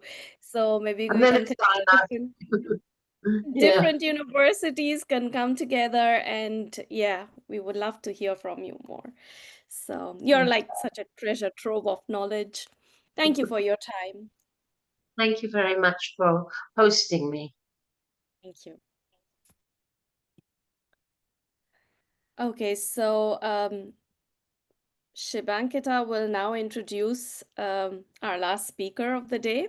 So go ahead. Thank you so much, Ms. Les. So as we move towards the concluding segment of the session, it's my privilege to introduce our final speaker of the evening, Mr. Amos Asael, one of Israel's most prominent journalists and commentators. Mr. Asael is the senior columnist and former executive editor at the Jerusalem Post, where his long-running column, Middle Israel, had since 1995 provided nuanced and balanced perspective on Israeli politics, religion, and society for a global audience. He is also the author of The Diaspora and the Lost Tribes of Israel and the Jewish March of Folly, both widely acclaimed for their historical insights and engaging narrative style. Mr. Asael brings a rich international perspective and has contributed his expertise to global media outlets such as BBC, CNN, and NPR. We are delighted to have him conclude today's dialogue by sharing his reflections on the evolving dimensions of India-Israel relations. Mr. Asael, it's an honor to welcome you. The floor is yours.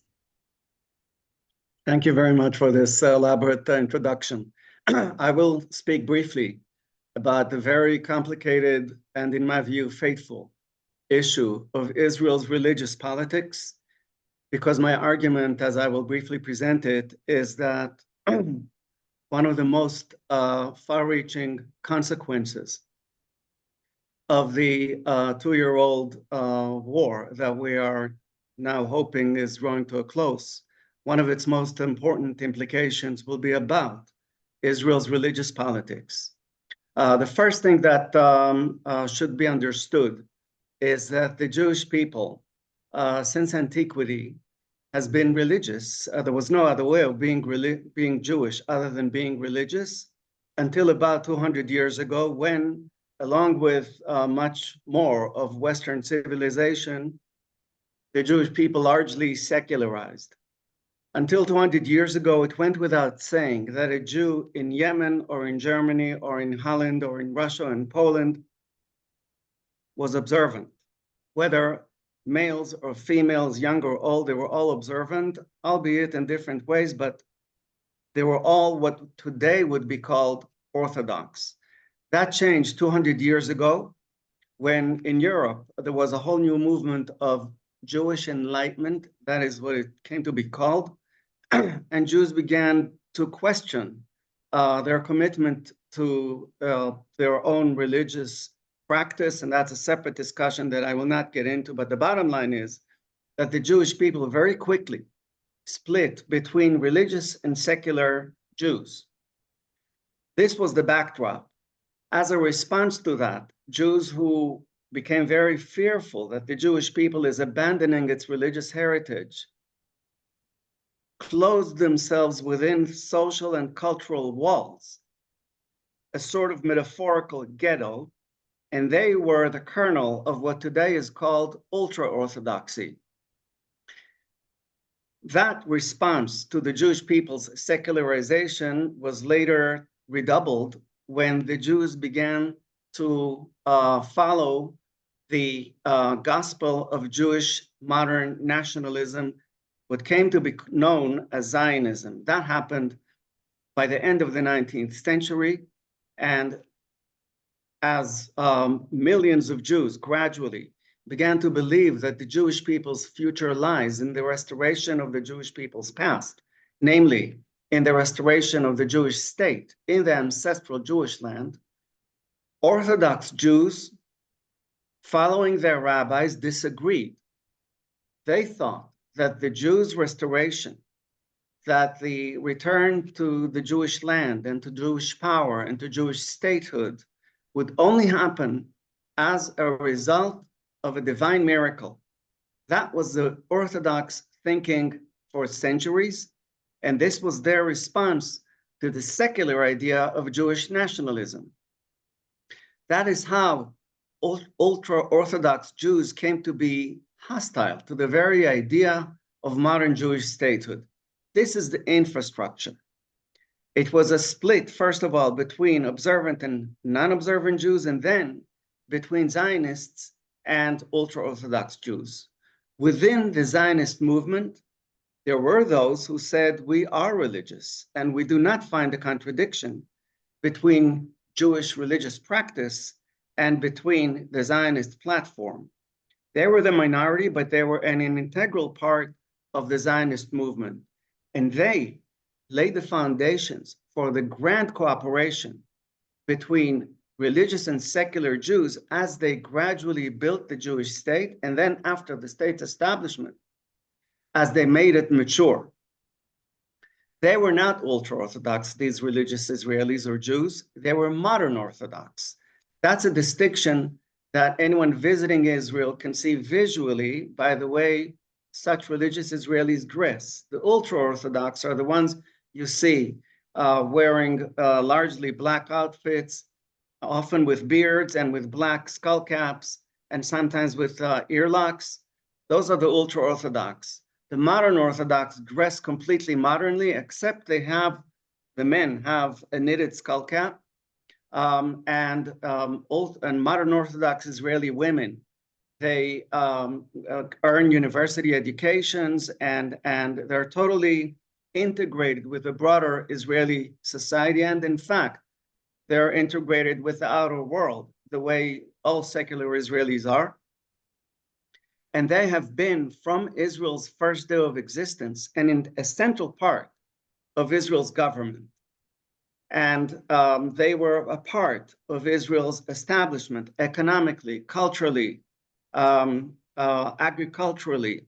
They were there, as opposed to the ultra-Orthodox, who remained, as a matter of religious faith, closed in their own neighborhoods and communities, and either hostile or standoffish towards the Jewish state. The relationship between ultra-Orthodoxy and the state of Israel changed drastically in 1977. When Likud rose to power, Menachem Begin, who was the leader of the Likud, who steered Israel from its center-left origins to its center-right future, he struck a strategic historic alliance between the Israeli right wing and Israeli ultra-Orthodoxy. And effectively, the deal said, you, the ultra-Orthodox, will give us political backing in parliament, and we, in return, will give you massive exemptions from military service for your young men. That was the deal they struck back in 1977. At the same time, the same Menachem Begin also struck a deal with Israeli modern Orthodoxy. And that deal effectively said, we will let you, the modern Orthodox Israelis, spearhead Israel's establishment of settlements beyond the Green Line in the West Bank and other places, the Gaza Strip, and you in turn will give us political support. That was the foundations of Israel's new political hegemony, the one led by Likud, which succeeded the previous hegemony, which was led by Labor. My argument is that the current war, now as it ends its second year, its most dramatic domestic result in Israel will be that the grand deal that kept this political hegemony intact for nearly half a century has come to an end. And the reason is that most Israelis' patience with the deal between Likud and ultra-Orthodoxy has ended. We've been for 2 years in the throes of a bloody war, a demanding war, a war in which we lost hundreds of soldiers and thousands of them were wounded, and ultra-Orthodoxy stood by idly, refusing to join the military effort. Israelis found that intolerable, that goes without saying, but the new thing, the novel thing is that the rabbis of modern Orthodoxy, who had been for generations reluctant and even fearful to defy ultra-Orthodoxy's religious authorities, their big rabbis, now these modern Orthodox rabbis have come out vocally and loudly against the ultra-Orthodox formula of taking so much from the state and giving it so little. This, in my view, is a sea change, and it will result one way or another in a political earthquake in Israel. I don't know that it will come in this upcoming election, and I don't know what exact form it will take, but I can report to you from the field that the energies that are felt in Israel in this regard are intense, and they must have ultimately political repercussions. One should bear in mind, and with this I will finish and take as many questions as you want, that the big transition in Israel, Israel's big political sea change in its 77 years history, the one that took place in 1977, when power was shifted from Labor's hegemony to Likud's hegemony, that would never have happened if not for the passage of Israeli modern orthodoxy from left to right. In Israel's first 3 decades, the political hegemony had an alliance, an ironclad alliance with Israeli modern orthodoxy. They fought together, they built together Israel's judiciary, they built together Israel's welfare state, they went together to military funerals, they were allies. In 1977, Israeli modern orthodoxy, for its own reasons, shifted from Labor's alliance to Likud's alliance, and it has been there for nearly half a century ever since then. It's 48 years now since that great political earthquake. Now, Israeli modern orthodoxy is ripe for a similar transition, this time not from left to right and not from right to left, but a retreat from its historic alliance since 1977 with Likud. What form exactly this will take, I do not know. It will probably be not them returning to the left where they once were. Probably it will be some other right-leaning configuration, perhaps one led by former Prime Minister Naftali Bennett, perhaps one led by his former finance minister, Avigdor Lieberman. I do not know. But the historic deal between Likud and ultra-Orthodoxy is now is ready to lead Likud to the end of its historic hegemony. Thank you very much. Well, thank you so much for that deep insight and something that, I know because I feel the vibes. I go to Israel often, but I think most people in India are not aware of these things that you've been talking about. So thank you so much. I understand we have a couple of questions. Shivankita, go ahead. Thank you so much, sir. So we have a question from our audience side. In a column, it was once analyzed what Israel could learn from Prime Minister Modi, emphasizing national honor as a strategic asset. As India and Israel face increasing scrutiny on the world stage, in what specific ways can the two nations coordinate their public diplomacy and projection of national resolve to counter pressure from global institutions and media without compromising with the international alliances they have? So, sir, could you please elaborate on this? Yes, I think that the big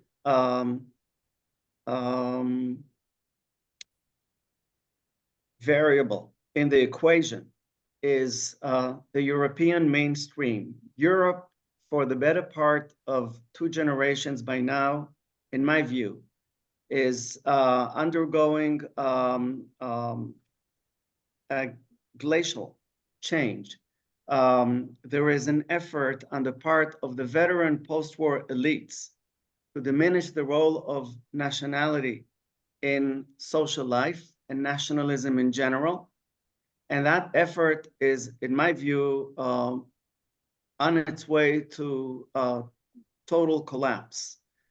You see that with the collapse of the post-war political order in France, where both the Gaullists and the socialists have shrunken, declined, and been relegated to the political margins and are giving rise now to much more extremist alternatives. You see similar processes at play in Germany. You see a similar process now at play in Britain. And in Italy, it already has matured with an entirely new configuration, almost obliterating the post-war hegemon, which was the Christian Democrats. Europe is questioning the great post-national gospel that was the foundation of the European Union. So I think that a nationalist renaissance is underway. Hopefully it's going to be in the peaceful sense. I'm not sure that this is where it's headed. I'm afraid that Europe is in for violence surrounding all this. But that's just my gut feeling, and it's a matter of for the future to unveil. And we're discussing the present here. But we can say for the present that there is a clash between the elite's effort to diminish the role and the place of nationality in life and the masses' growing pressure to restore what once was the role of nationality in life. This, I think, is what will determine the future of what is much stronger in Israel, namely the nationalist feeling, and also in India as it is being led today. Thank you very much. Is there any other question from the audience?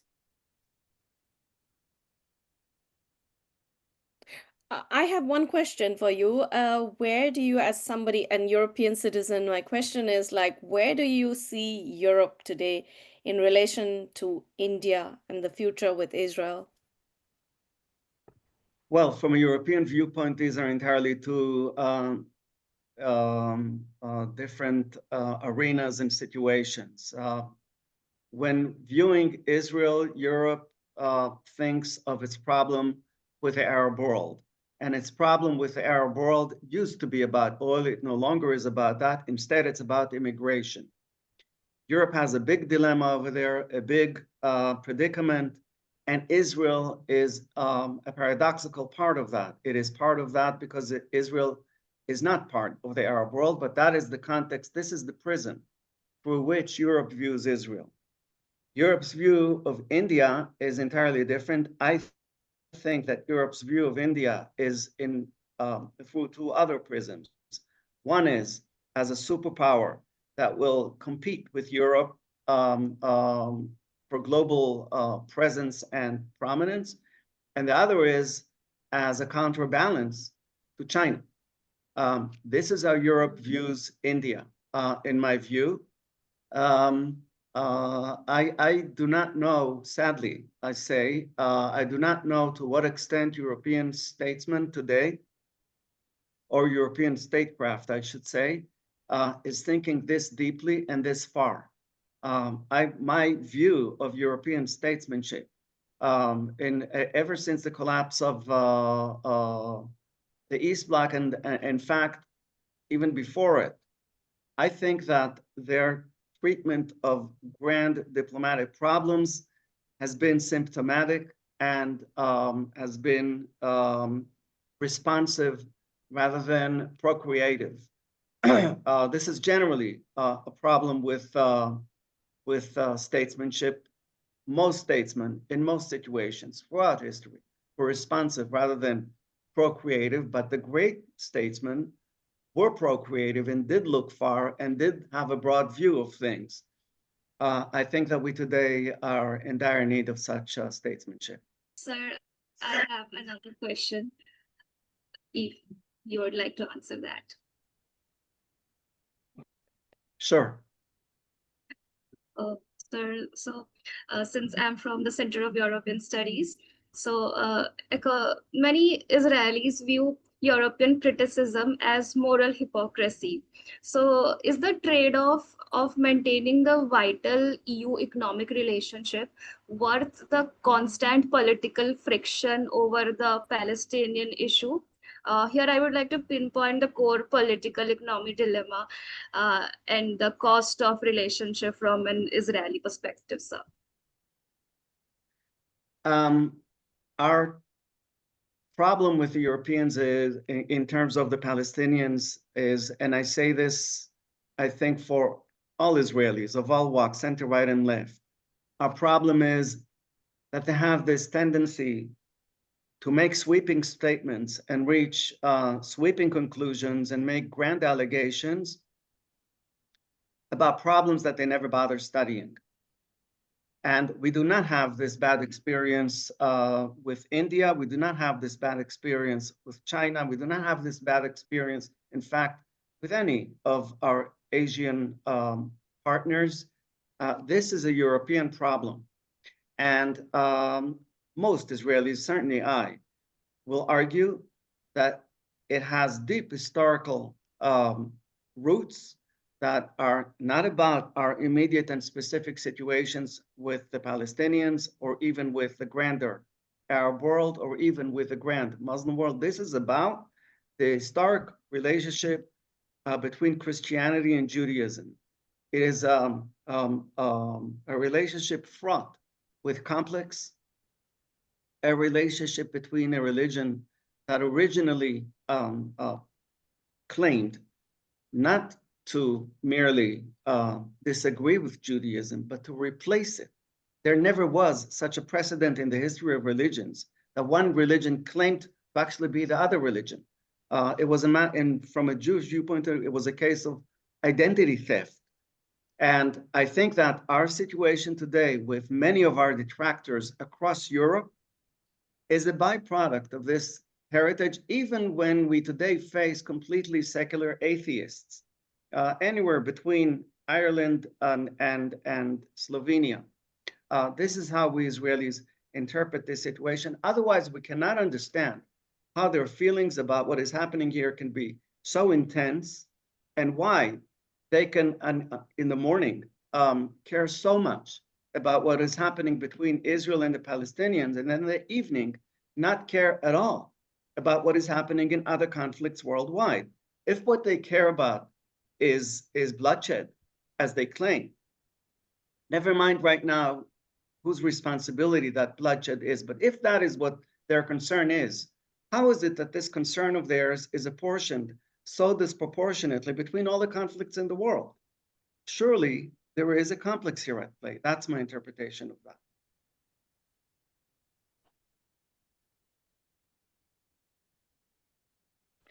Well, thank you so much for that answer. Can only confirm and agree with all that. Living in Europe and the double standards that we see today is just astounding.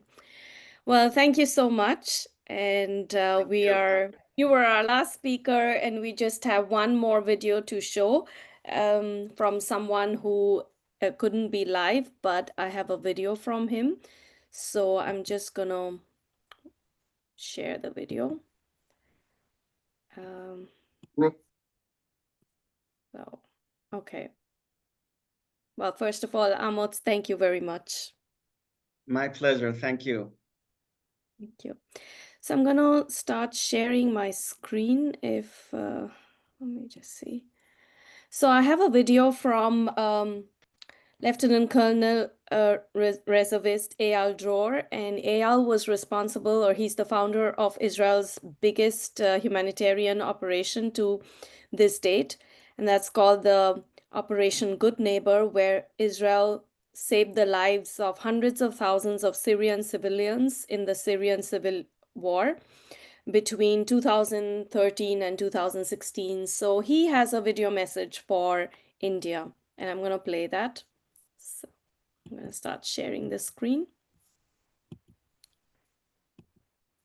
Can you see my screen now?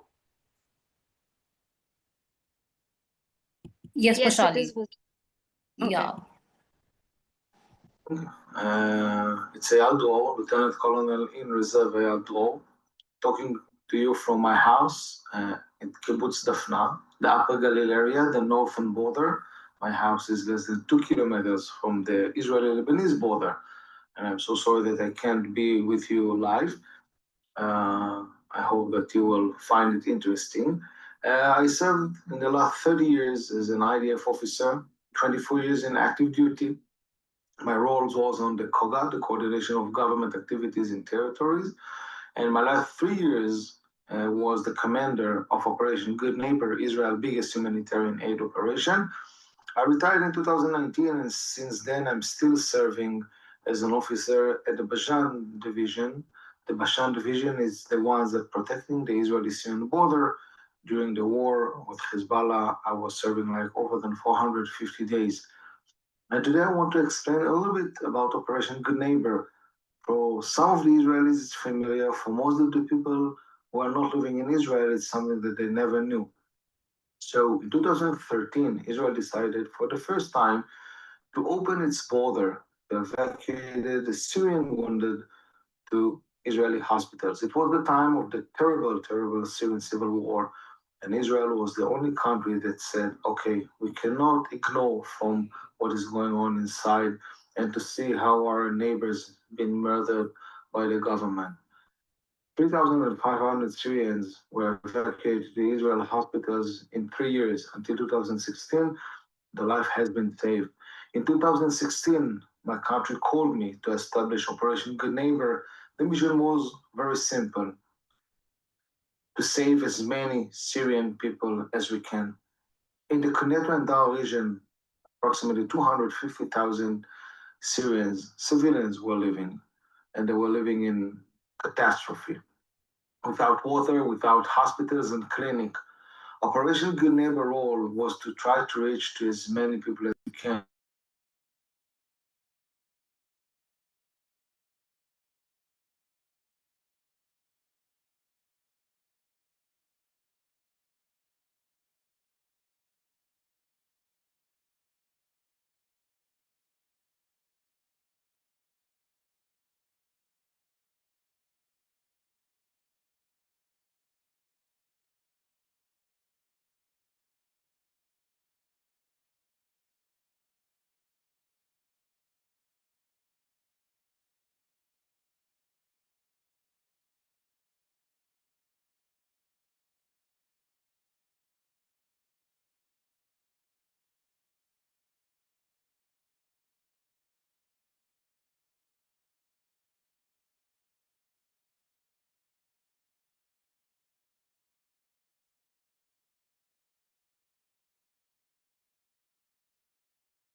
Night. Over than 400 of them crossed, and we took them to Jordan. There they got new lives, new identities. They are living thanks to the state of Israel. And the operation came to its end. The operation was so big that I decided that I need to retire and I must share this story. I wrote it on a book, Embracing the Enemy, in order that anyone that want to learn more will be able to really take a look at these magnificent people, a child an IDF soldiers and a mom taking this child to be checked by the Israeli doctor. What left from this operation? Because this is a question that people always ask. So please take a look at this picture. The flag of Israel. However, what is more exciting than just telling that a Syrian girl was drawing it, it's what's written above. This is the name of the girl we harmed. This is an Arabic name. She was a Syrian girl suffering from severe diabetes, and she wrote her name here. And then Abu Yaqub, which was my Syrian name, this is how Syrian used to call me, Wiham, and many, many more Syrian children and adults will not forget Israel. How do I know it? Because I met them. I met them outside Israel. I used to meet them, a couple of them in Syria in the last month. They will not forget the state of Israel. Now, if we're jumping and trying to understand what happened in these days, so Assad regime fell. It was November 2024. Ashara, the new president of Syria, claimed that it is because the Israel defeated Hezbollah in Lebanon. So the people of Lebanon, the Hezbollah terrorists that were in Lebanon and moved to Syria to protect the Assad regime, had to go back to try to fight against Israel. This gave Ashara the opportunity. He used to be called Ajolani, of course, the opportunity to take over and conquer Syria in 11 days. From the geopolitical situation, of course, it was a great move for Israel. And why? Because Syria was a key player in what we call the shared axis. This was the base for the Iranian to launch their ammunition and money to Lebanon, to Hezbollah, towards Syria. Now, when Jolani conquers Syria, the Iranian cannot use anymore Syria. One good step, the Jolani regime destroyed and finished the Captagon in the street, the drugs that hit children all over the world. Hezbollah earned billions of dollars every year from that. So, from this point of view, it was very important that the Assad regime, which was a key part, like I said, in the shared axis, fell down. However, from our point of view as Israelis, our concerns didn't stop. We realized that who the person that controlled Syria used to be Al-Qaeda leader and then Hayat Tahrir Sham leader. And we realized that his people are some of the most radical people in the world. Basically, if you will just take over the YouTube, you will see a lot of clips of those people in the day they conquered Damascus and liberate Damascus for 40 years of being controlled by a dictator. What it was very important to them to share that they are now in the way to liberate Jerusalem, to liberate the Quds, and to kill us, the Jews. You cannot trust those people simply like that. And especially after October 7th, I think that most of the Israelis learned that if a radical Islamic guy say, I'm going to hunt you, is really meant for that. So Israel decided to do two moves in advance. First of all, to destroy the rest of the Syrian army. Why? Because we don't need that the Jolani regime will have a strategic weapon on it until we will not understand that he is not willing to use it against us. The second, Israel captured a couple of points on the Syrian side. It's very close to the border. However, the strategic thought behind that was if the radical Islamists will try to do what they did in Gaza and to invade Israel, they will have to face, first of all, against the IDF soldiers and not the civilians. So this is the situation now. I think that everyone saw, or I hope that everyone is so, a proof to what we're saying. The massacre on the Alawite, the massacre on the Druze in Sweda. It was almost a massacre on the Druze in Jahanama, another region next to Damascus. Now, even if Syrian officials claim that this is not the Syrian army, at least it means that Ashara and his people cannot control the people with the weapon. If they cannot control the people with the weapon, how we can trust that they will be able to control them not to invade Israel? It's not so hard to understand why Israel is concerned. By saying that, I will say that in the last couple of weeks, there is talks, maybe until this video will it will be signed an Israeli-Syrian security agreement. It will not be a normalization yet. It will not be peace, but it might be like security issues. I do believe that it might be signed. I do believe that it is necessary to be signed. And I do believe that both sides, especially the Syrian side, has a lot to achieve from these agreements. However, the only thing that I'm wishing that we will not blink our eyes again. We will not close our eyes again. That in any security agreement that will be signed, Israel will be able to attack any kind of threat towards our country, exactly what we are doing in Hezbollah. There is a ceasefire between Israel and Hezbollah, and in the last 9 months, we are attacking Hezbollah because they are breaking the agreement. They are trying to rebuild the forces.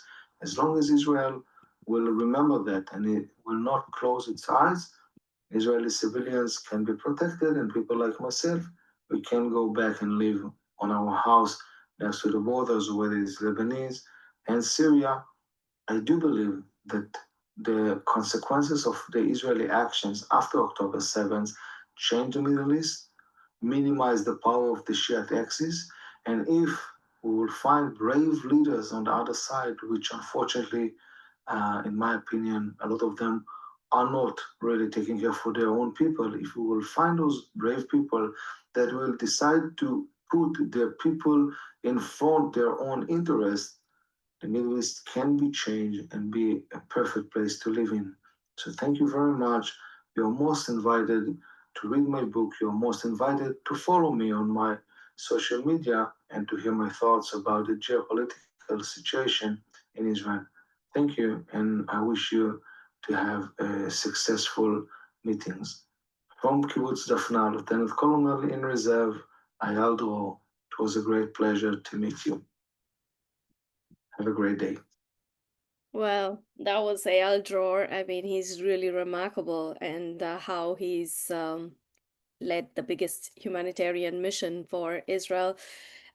Please do get his book if you can, Embracing the Enemy. It's fantastic. So it's very, very inspiring. And I read it like literally, I finished it in 2 days. It was just so exciting.